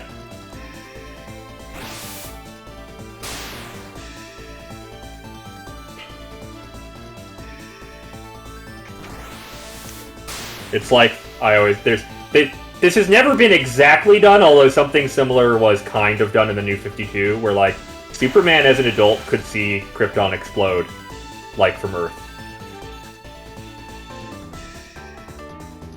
Wouldn't that mean that his pod was FTL?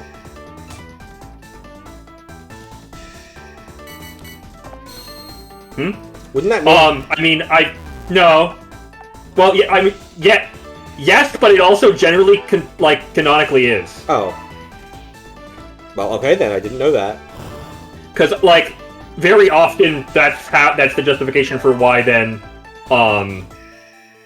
it depends on canon, right? And it's also been oh, she's stuck in the Phantom Zone or whatever, but, the being stuck in Warp is why Supergirl is younger than Superman now when she was older than him on Krypton.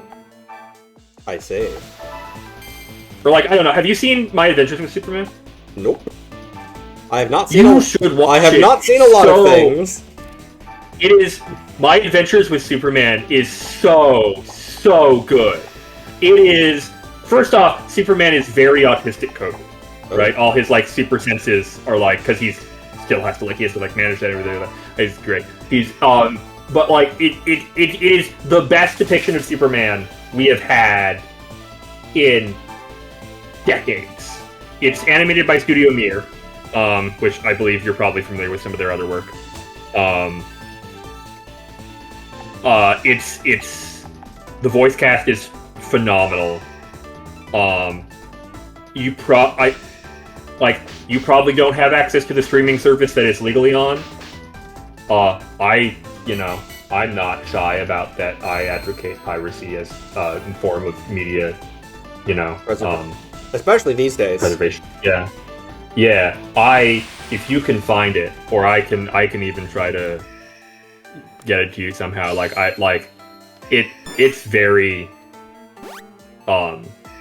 It's very good, and it's straight up. We see the pod literally gets launched through a portal, and the pod probably travels about 20 feet from Krypton to Kansas, right? Oh, I see.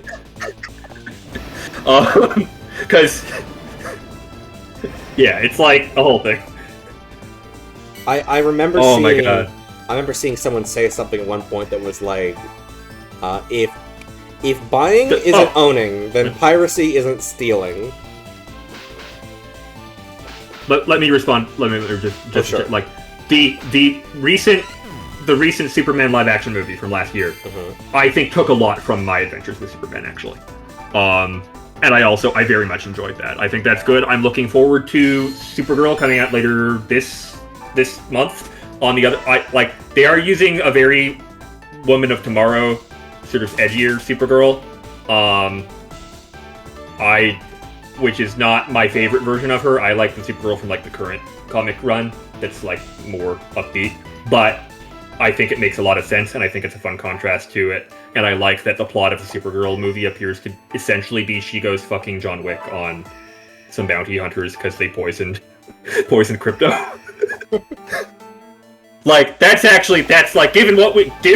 Given what we saw in the Superman movie, that makes sense. I also like that they have Jason Momoa coming back, he played Aquaman in the old DC movies, which generally sucked. But now he's playing Lobo. And I like that sort of follows the tradition of, we've had actors coming back in new continuities and playing different characters. They made a whole thing of it in the Crisis on Infinite Earths on CW. I think that's fun. Having Supergirl be, a cousin is, there's so many left Kryptonians. There's an entire city of Krypton left. It's just tiny now. Comics have basically given up on that Superman is the last Kryptonian. There's literally, it's... Kandor's a thing, right? There's the entire city that survived by getting, or it was Brainiac shrunk it down and kept it in a bottle, and that's how it actually managed to survive the destruction. Oh yeah, I remember seeing a version of that in Superman Red Sun, which I think was a different. I think that case it was an Earth City, but. I mean that's just what Brainiac does, right? That was a thing, so that was Everyone needs a hobby.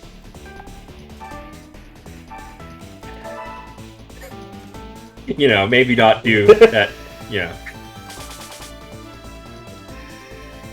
The version of Brainiac in My Adventures with Superman does not do that. However, I do love it because again, I said the voice acting is all great. They got Michael Emerson to voice Brainiac, and I don't know if you know him, but he was Ben in Lost. Nope. It's just that's such a good voice for him. It's so perfect.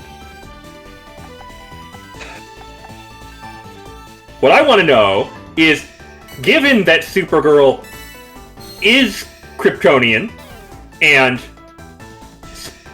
speaks Kryptonian, how did the major plot point in the Superman movie not get addressed already, right? Why did she never be like, hey, you know what they're actually saying in that recording, right?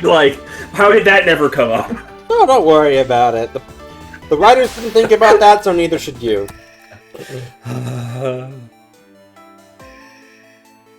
Did she only see the first half of the video? I forgot, I thought it was that they only I don't know. I have to. I remember immediately now. Obviously, my recollection is foggy. I remember as soon as immediately after the movie being like, "Wait a minute, this doesn't add up." If she only saw the first half of the video, then that's more like.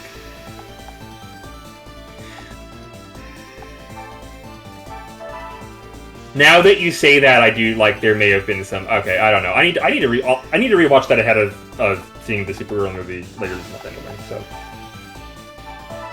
So that's probably Anyway. God, that's Sprite. How do we get onto the subject? Oh right. Oh yeah, because I was with time and light and that he could see Krypton because Krypton's supposed to be 33 light years away or something. Or something.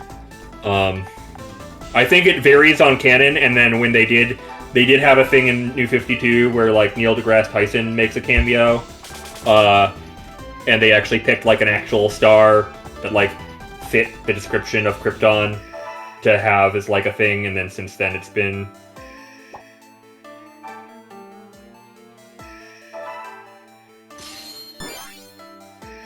Well, it was definitely not translated. He didn't. I don't know. They couldn't translate the second part. Certainly, I forget why. There was something where it had to do with the language that I thought was the buffer. But you're right. If it was just corrupted, then.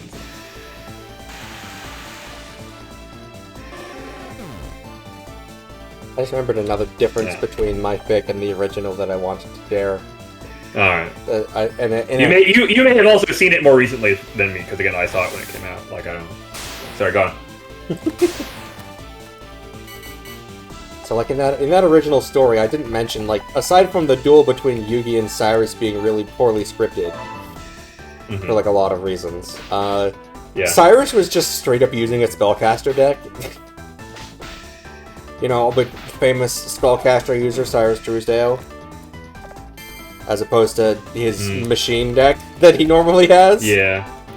Well. He wasn't using any of his original cards. He's just I have a spellcaster deck now. Meanwhile, in my version of events, he got a couple of extra cards. He got Dark Magician Girl, Dark Magician, and, the cards that we saw Dark Magician Girl use in the original episode. They came with her, I guess. And, now his deck is a mishmash. And it's he has a duel with Chaz at one point, where he's, in a position where he has Dark Magician Girl on the field, and he tries to activate Limiter Removal to double her attack points, and nothing happens, because it only works on machine monsters. And he loses the duel, immediately afterwards. Hi. I'm sorry, I just remembered. No, that's because my original thought when I saw the movie, because you're right, the second half of it isn't viewable, and so that was it. It was that it's just that she was old enough to she was on Krypton. She knew what was going on, and so I guess was she just being polite and you know what, this is probably better that he thinks that his parents sent him here to help, right? And I guess maybe Zor-El was not as imperialist or whatever, and actually who knows, maybe she was whatever, that'd be an interesting take, right? Jor-El sends Cal to Earth to do the whole thing, and then Jor-El's like, oh, we can't let that happen. Hey, Kara, guess what? You're going on a trip to stop him from taking over Earth. And then she arrives late and is like, oh, I don't have to worry about that. Yeah, I want to see some form of discussion of did you know this or something and obviously the Superman movie cuts off before that can really happen. Yeah.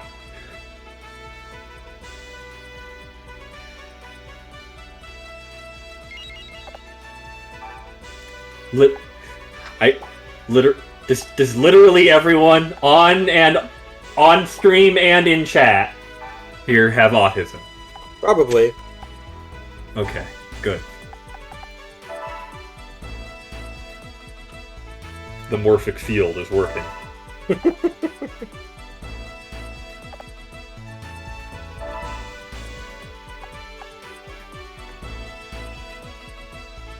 Oh, we're coming up on 1 year of game time, apparently. Wow, it's like this game predicted how fast time would move post-pandemic.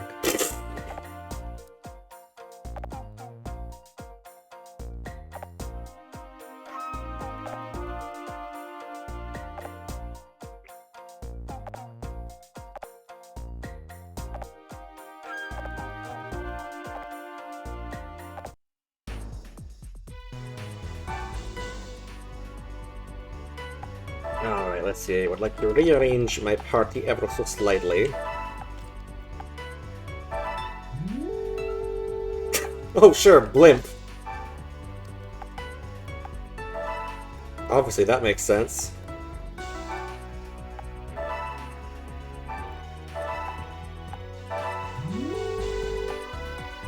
They had Zeppelins in the Sengoku period, right? I'm sorry, I was trying to interpret a piece of text. What was the question? What did they have during the Sengoku period? Zeppelins? Guns? Zeppelins? No. Well, can you believe this game has an anachronism in it? I mean, they have Pokemon. Fundamentally, there are technologies that are going to develop if you have Pokemon around. That can't be right. Would develop. They saw a Drifblim, and they were like, we'll do that. Right? Like, there's no real life animal that would have, like, they had to, like, you have to invent several other things first. Whereas in Pokemon, they're like, you know.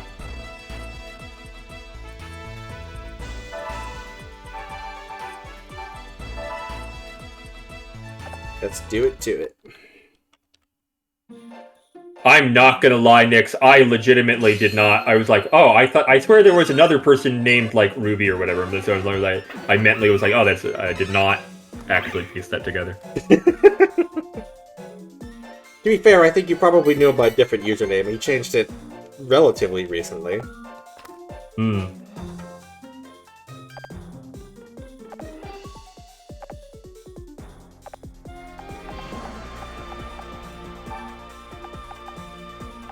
I have to, like...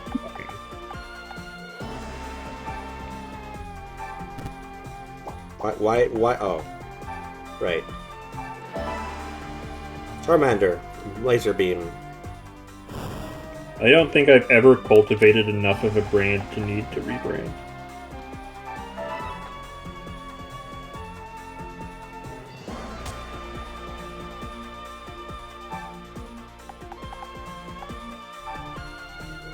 Right here, Jiggly of Puff.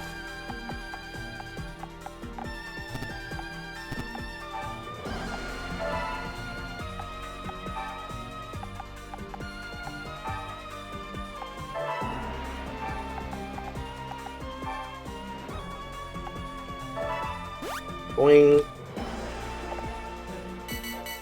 Pichu jump.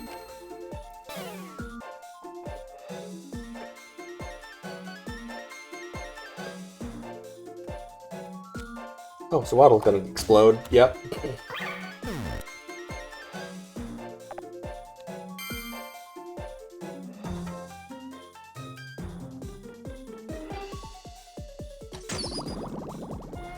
Yeah, I mean, I think I have like 11 subscribers on YouTube. I think it's essentially all from the Athon stuff, which we should do again at some point. We really should. There are a number of games I think that would be excellent options. I unironically do like. I don't understand why we can't. Again, I think interacting with friends is important, and we should do it like monthly. But obviously, I get that that's too often for various people with various schedules or whatever. Like, and brain problems. Yeah, that's a big factor of it, you know. But what I had, there was another part to that thought. Give me a minute. I got lost in a footnote. Okay, but like I do have like 200 something on like Blue Sky, and I had that like around that on like Twitter before I left, just because like on Blue Sky it's mostly because they have those lists where you can make like a starter pack of like here's people involved in this fandom or whatever, and you can just mass follow. And I was put on one of people who are involved with Magic lore, so that was very neat. That was very very like validating to be on a list with all these other like major like content creators and writers and everything, because I happen to write funny words on Magic cards.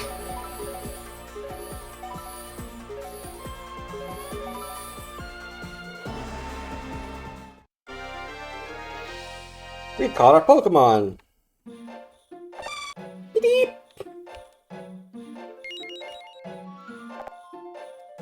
Mareep acquired.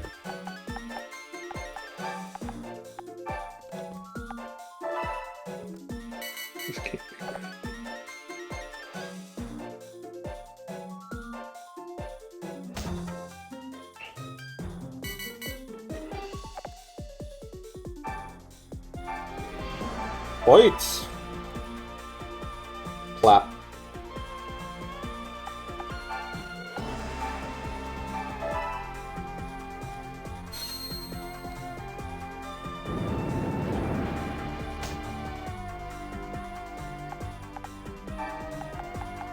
Get Pichu over here for type effectiveness reasons, hopefully.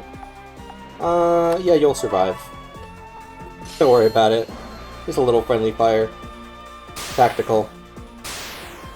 Ooh, paralysis.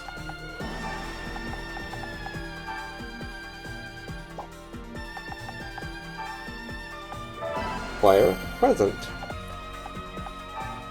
Roichi, you can just wait there.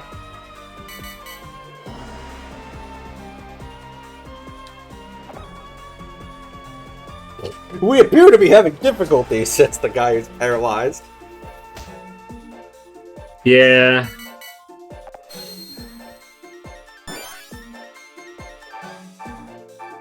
God, I should just like get a shirt that says, we are currently experiencing technical difficulty. I still need to get the shirt that's like it looks like a college shirt. It says Fugue State. Wow, that was really.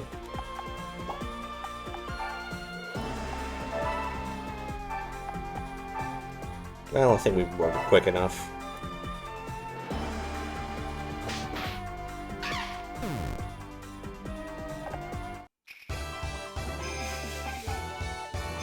Oh yeah, this, yeah.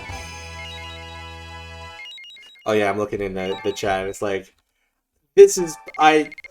there is no shot I'm 100%ing this game.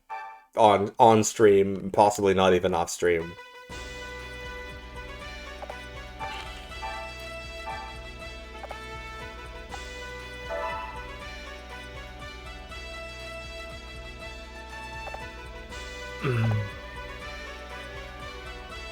That would be miserable.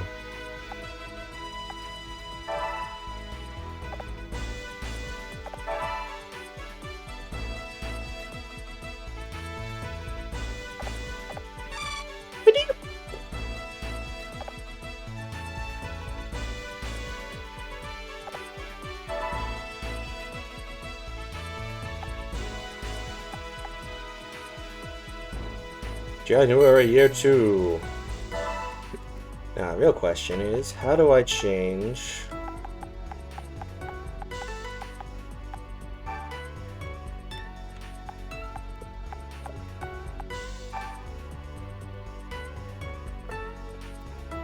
Boba. Yeah, perfect link.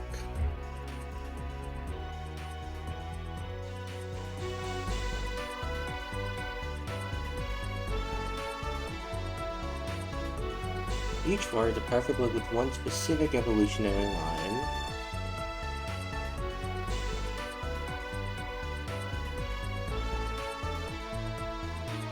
Is there a list of these on Bulbapedia? No. Why would there be?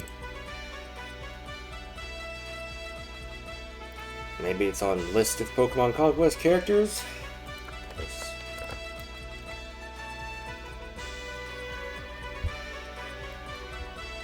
Aha, yes! The Mareep line is his perfect link. Perfect. Literally. Perfect. You will now use Mareep forever. No more Pichu for you.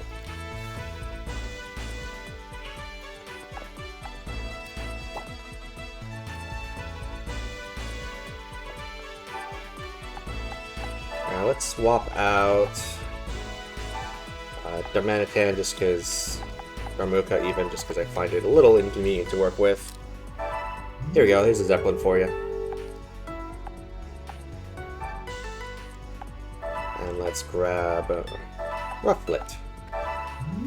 Ooh.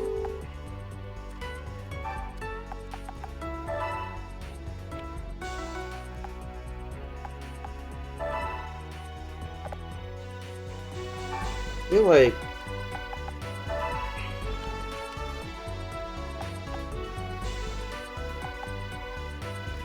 just keep searching.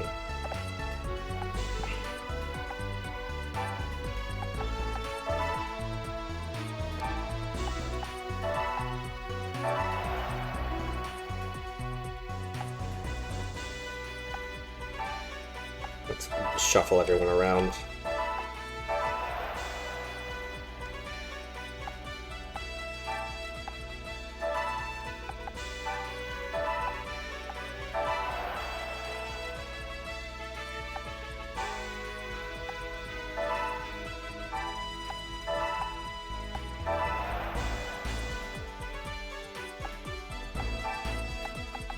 Gate. Search.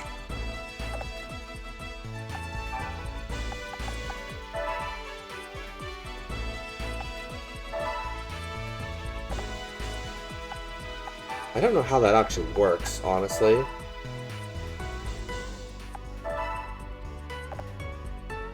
I just hope they'll figure it out. Yeah, I think we can take on Cresselia here with this team. And then we got Pineco. I believe in you. Yippee!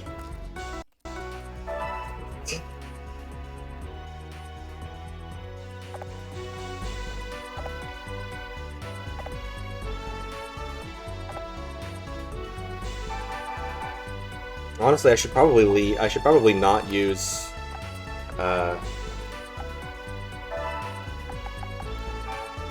this one, and I should actually bring Darmanitan after all.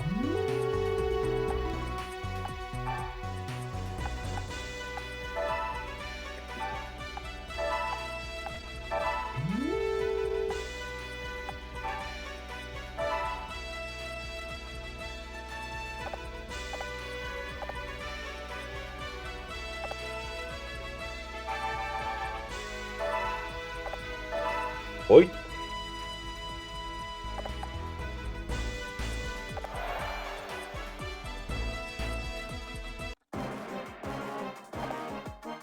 Oh, that's a look.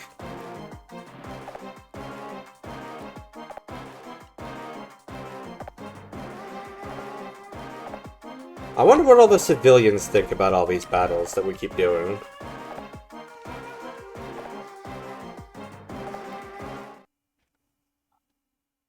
Feel my favorite. I mean, you know, I feel like probably not. They're probably not thrilled. if I had to guess.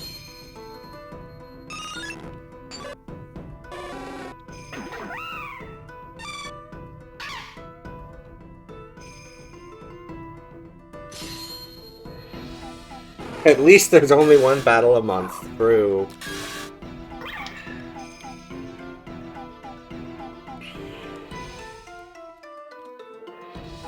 For now.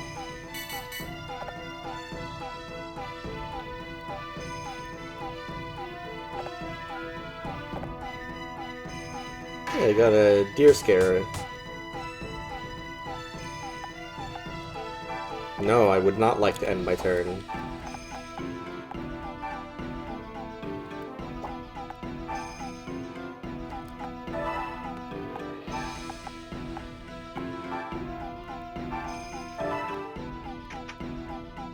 What? Okay. These things happen, question mark.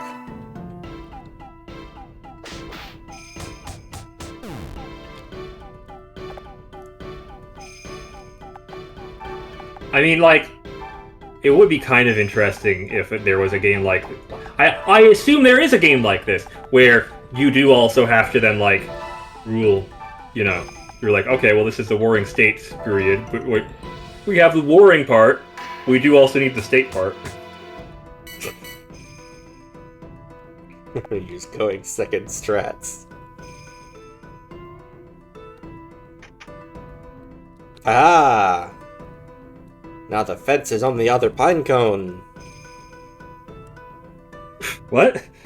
Don't worry about it. Normally, I feel like normally a pine cone is on a fence, but... Not this time.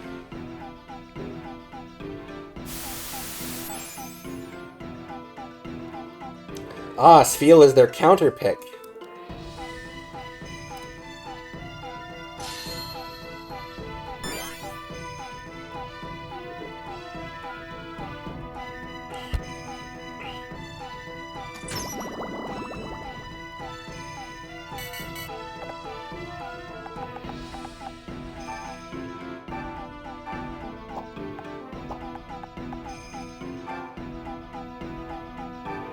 Lol, Lamau.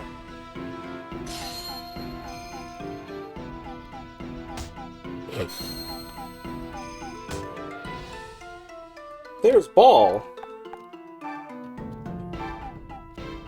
Oh.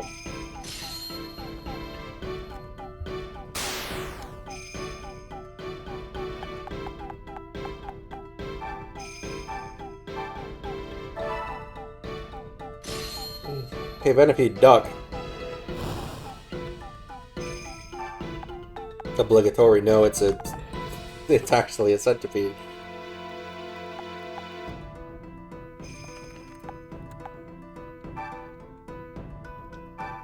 I don't know.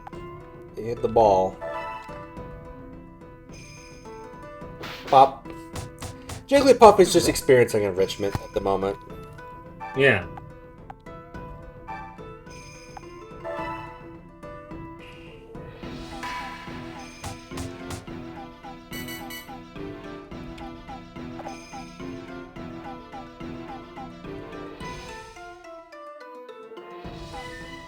Yep. Hey now. I've been bald. I'm getting bald again! Sfeel is a ball! Sfeel is a ball. He's been practicing hitting balls. You should now... Like, Darumaka is also practically a ball. True.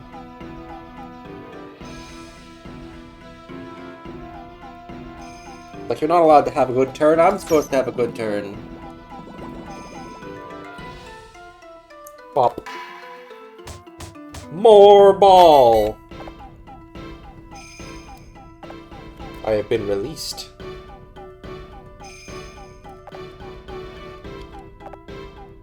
Okay, great. Thanks for the speech about the power of friendship, my guy.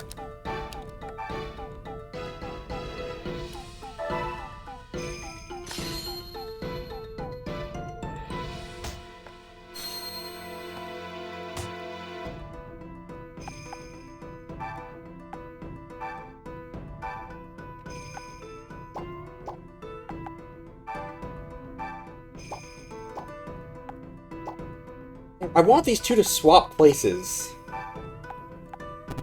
That's so annoying.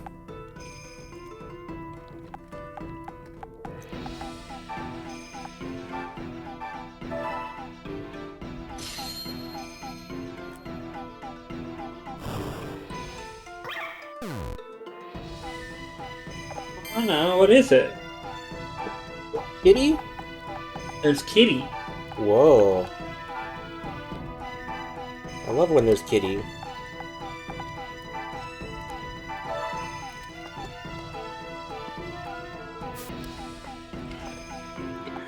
We haven't learned the technology of teaching a Pokemon more than one move yet. Oh yeah, I can just use Flame Wheel here. What am I doing?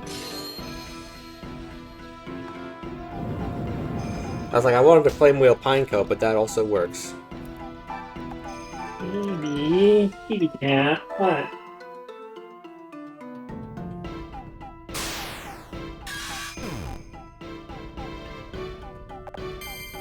No, it's not. It's nowhere near actually.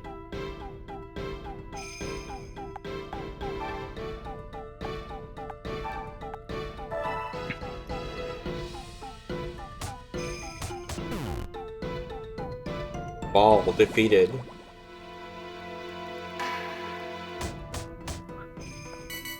What is a kitty? Do you mean Skitty? I think she's more of an Esper.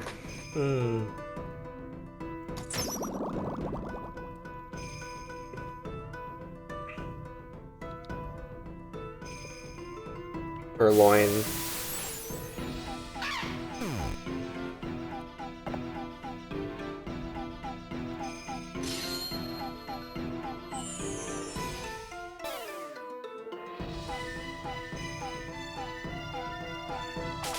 It's bug bite time.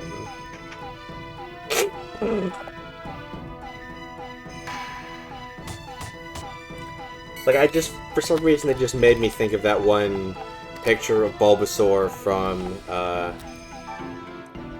Yeah. the Arcana, you're not helping, please. Off the desk, please. what's that one, baby? It's that one game that, with the Animal Crossing, but for Pokemon, that came out recently, Pokopia. Pokopia. Yeah, it's a picture of Bulbasaur just going, let's get this place humid.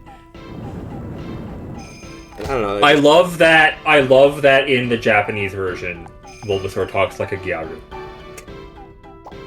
I think that's a very funny characterization. Didn't they give a funny accent to Kyogre in the English version? Yes. I don't remember what it was. That's not as, like, I don't know, like, I feel like Bulbasaur already had something that if you found out they were a Gyaru, you'd be like, yeah, that scans. Whereas Kyogre, no, I don't really know. Whereas Kyogre being like a southern peepaw or whatever, yeah. I don't know why that is. Like, that's because it's funny. That's a weird choice. It's because it's funny. I guess it's funny. Yeah. It's like you would like, you know, the accurate translation of the Bulbasaur would be to have had in English Bulbasaur talk like a Valley Girl, I guess. But like that maybe that like actually is more annoying than like they were willing to be. I don't know. Maybe it's endearing in Japanese, but in English it's like, nah, that's actually just annoying.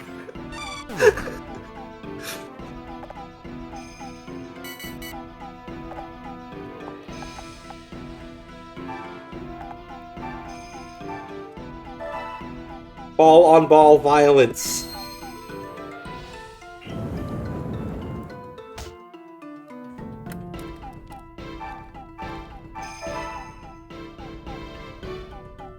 Nope, not gonna say it.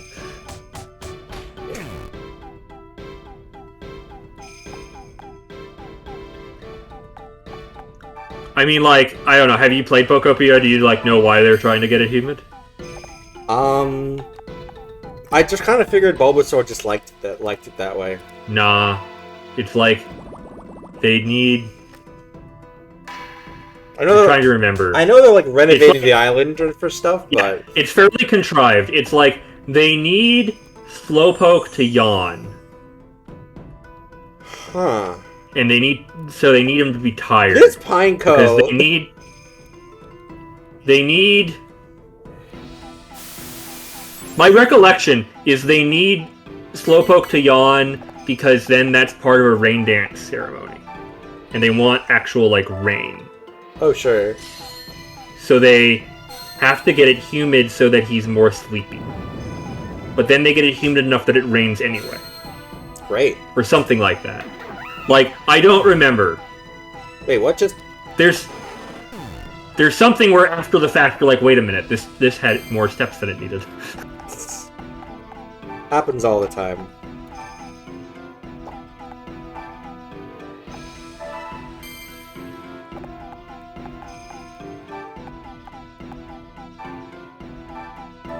Slap. 100, are you slapping?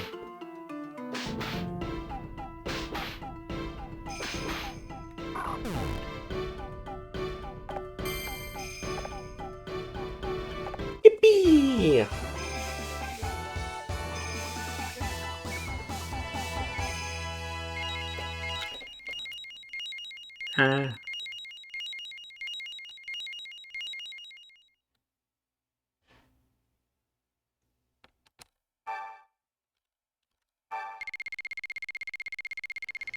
How are we feeling? That's a great question.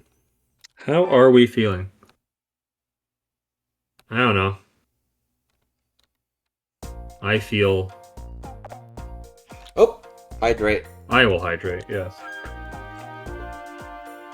Time for a sippy.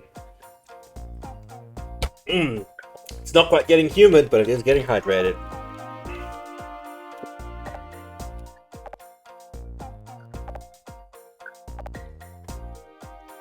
I mean, I'm sure the inside of a human body is very humid. I'm probably.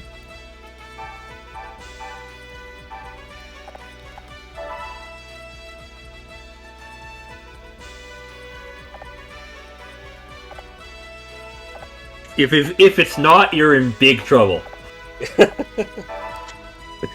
Right? Like... yeah.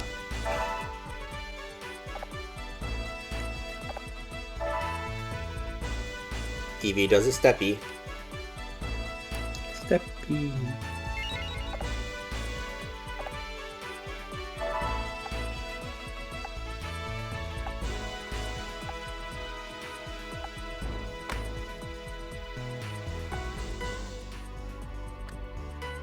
An elderly gentleman. Hello there.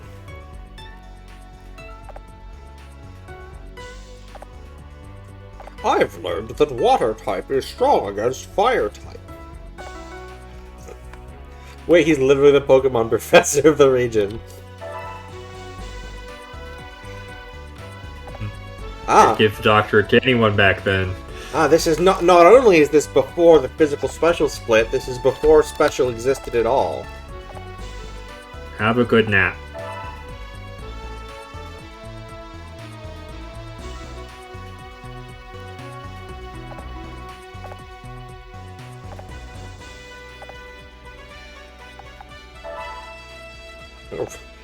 Did this old man just say righto? Yeah. Is that not the character archetype you expect to say things like righto? Maybe? Maybe it's just because I'm used to that being what the freaking, like, peasant builder units in Warcraft 3 say.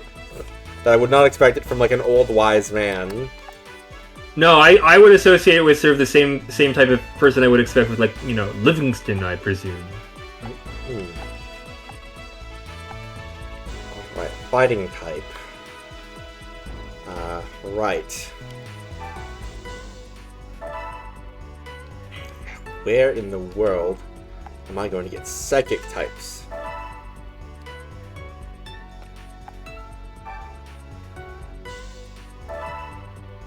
What region actually has some of the psychic types? Because it's in the world, right? What in the world is...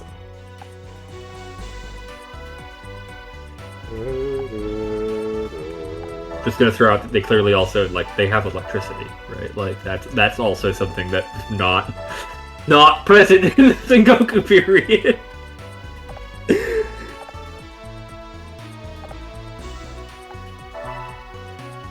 Oh, also, of course, we have the Sengoku period power plant. I didn't even consider that. Yeah, that's what I was saying. Like, that's not really. That probably wasn't there. Probably not.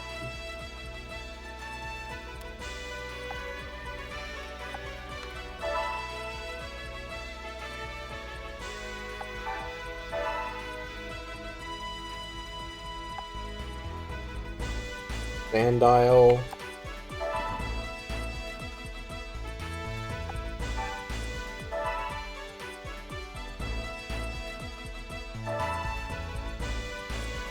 Oh, there are no psychic types available right now. That's annoying.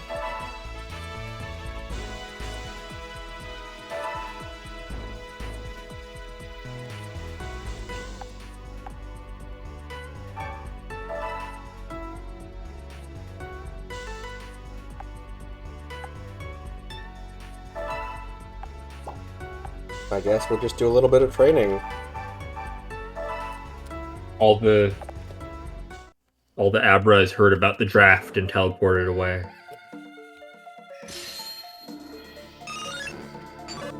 Why don't we ever get to start at the top?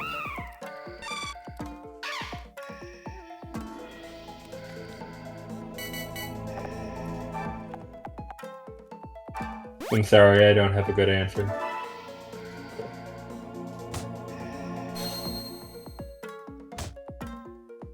I did forget that flying is super effective against fighting. Which is especially embarrassing given that I'm considering making a mono fighting type team in Cobblemon.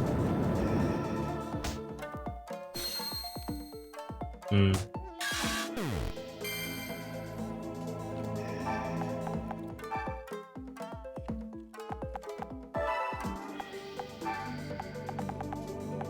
No one has like an amazing link with Venipede, right?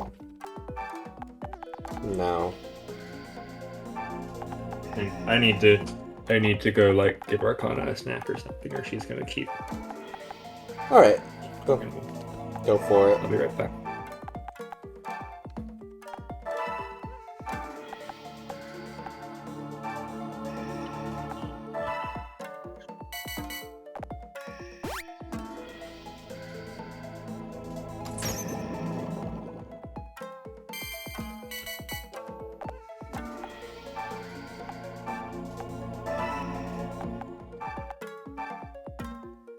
Kill. Yep.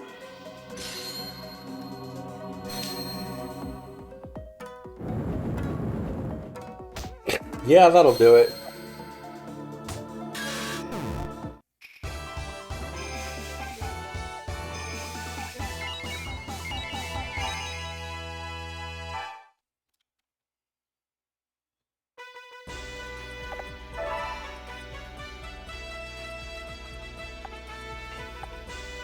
Chat, could you do me a favor and look up how, look up info on delegating, because I feel like I'm not doing it effectively.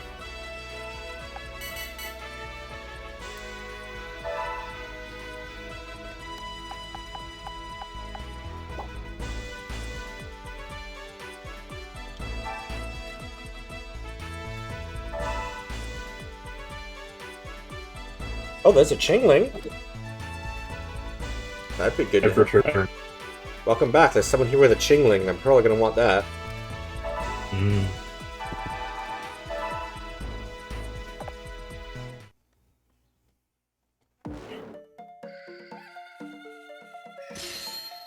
I'm gonna show you.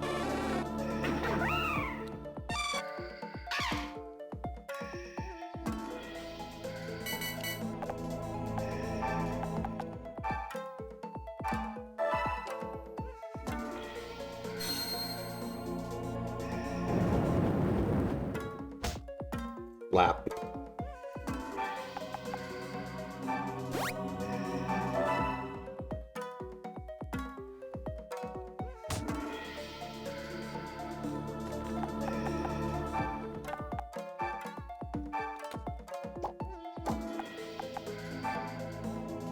Yeah. If possible, I'd like to get as many perfect links as I can on my guys, obviously, just because it's the most effective, but...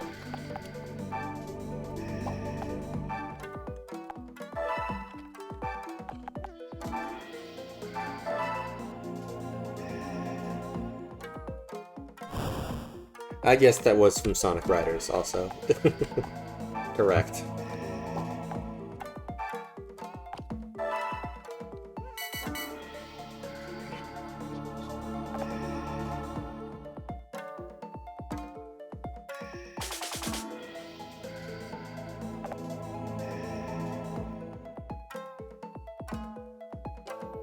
Oh, that's a weird attack pattern.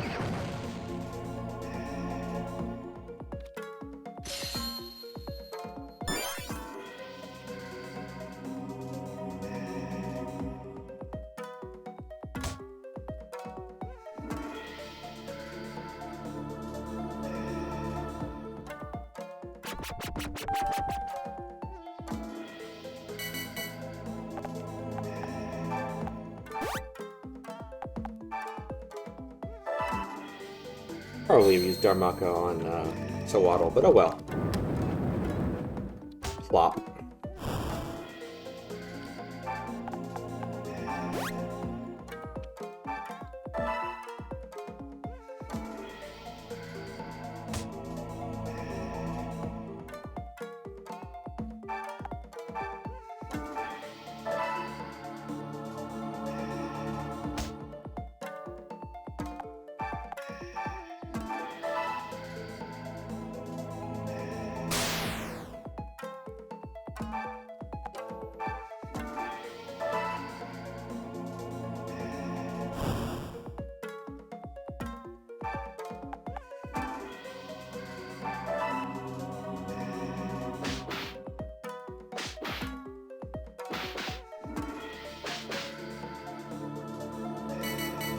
$800 used lapping. I'll go over there.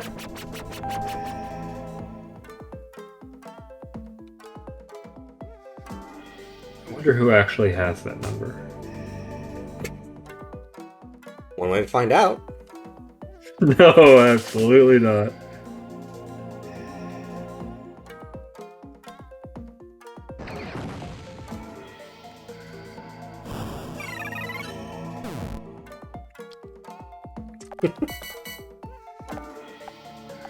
He has died badly.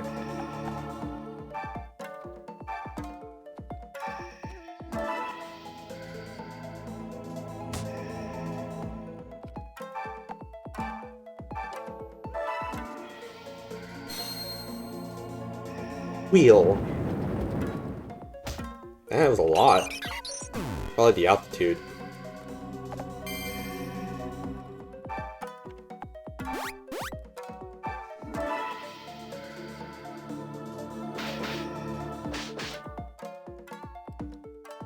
Jigglypuff used copious amounts of violence.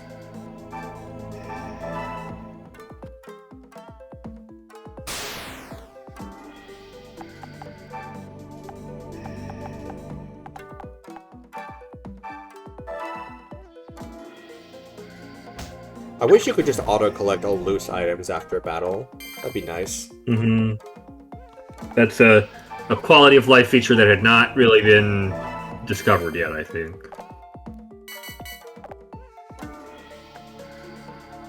Apparently.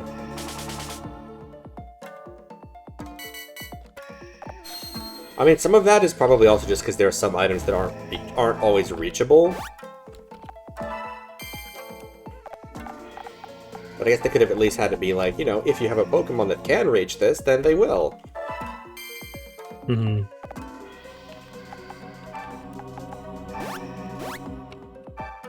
$178 damage! Yeah, I think that might do it.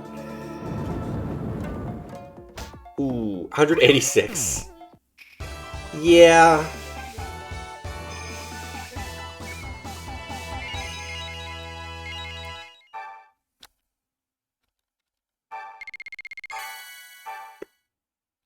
Oh, I didn't manage to recruit the Chingling? That was the one guy I wanted! Damn. Is it because he died? Is it because he died to a status effect and not a move?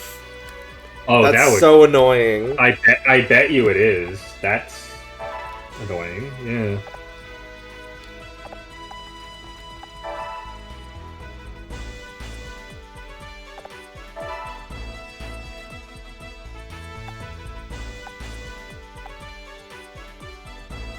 Oh, hey. Whoopa!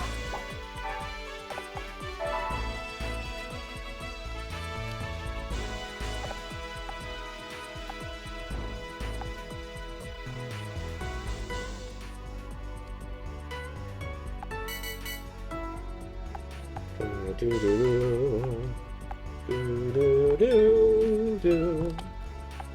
should probably spread them out a little more so that there's like not just, well, not keep them like that just because these are the ones that are bordering the neighboring country.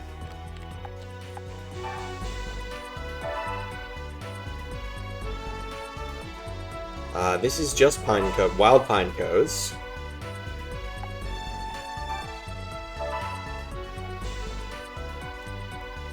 Here we have someone with a Starly. Not especially. No, I might go for that.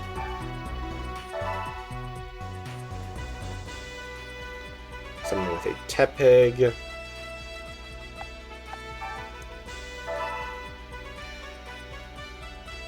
It's like 3 guys with grass Pokemon here. That actually might be worth going for. Get some recruits in.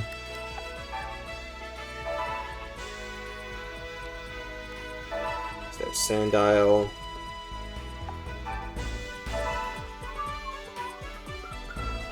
And Piblob. Yeah, let's...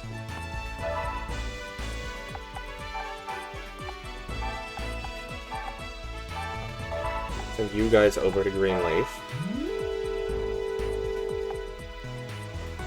And who else do I want to send over to Greenleaf?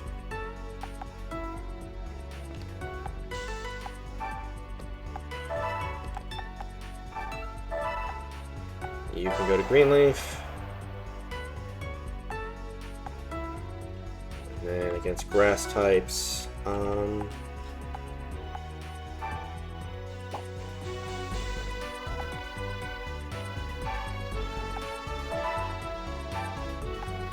let's send Pansear.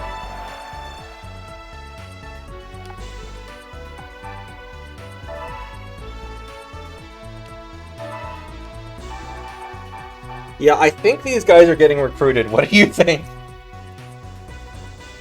In this battle against grass types. Yeah. 3 fire, 2 flying, and a bug.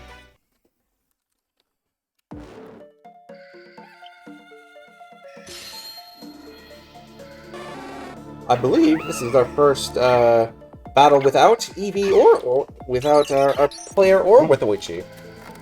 Oh my. We might have more than one battle in a month. Those poor civilians. Yeah, no, really. This was probably not a great time for the... Yeah. It's like, wow, we probably sucked for actual historical peasants, and then you add in Pokemon, and it's like...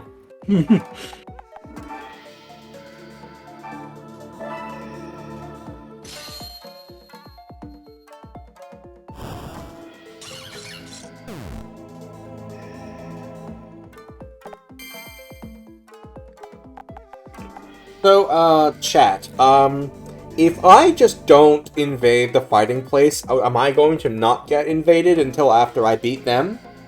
Is that a mechanic that doesn't come until later?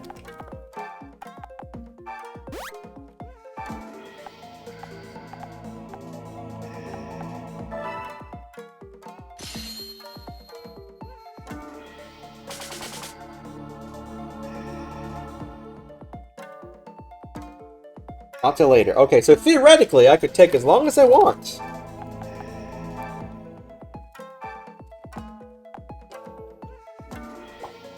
Wow, this Pansage is not very good, huh? Oh wait, there we go. It's not even a Pansage, it's a Pansear.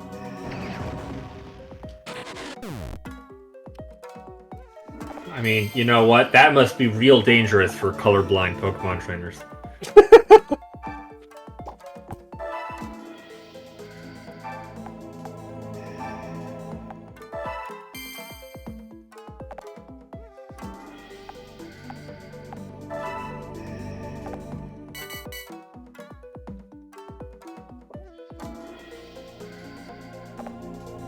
Yeah, if I wanted to do some grinding and just get a bunch of guides, I easily could do that now.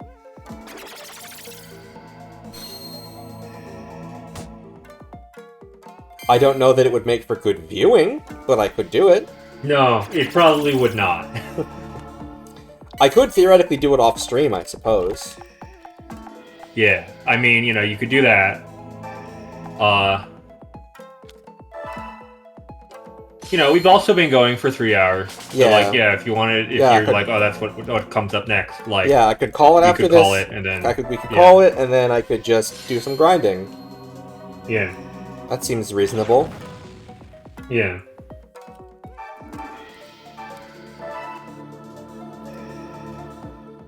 Bop.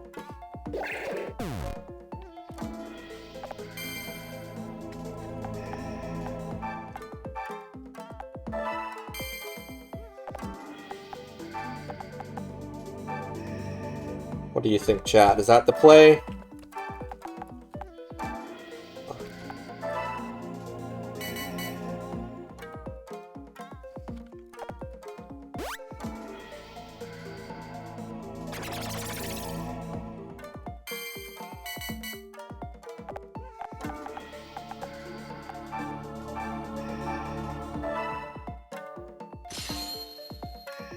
No. Do whatever you want except IRL murder. Great advice, chat. Yeah.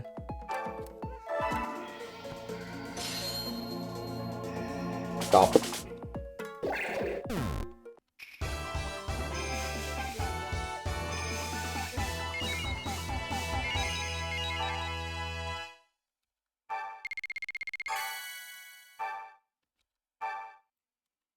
Three guys.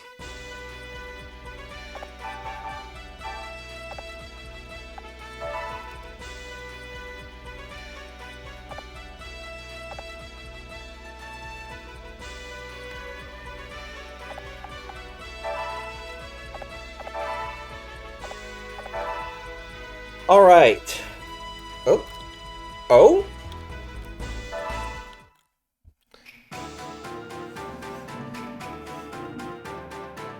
Oh boy.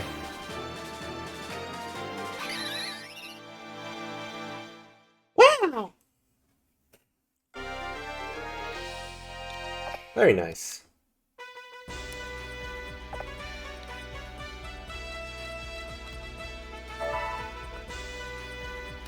I think that is a good note to end on. We got an evolution for some random guy. Hooray. Yippee! Yay. Eevee Steppy.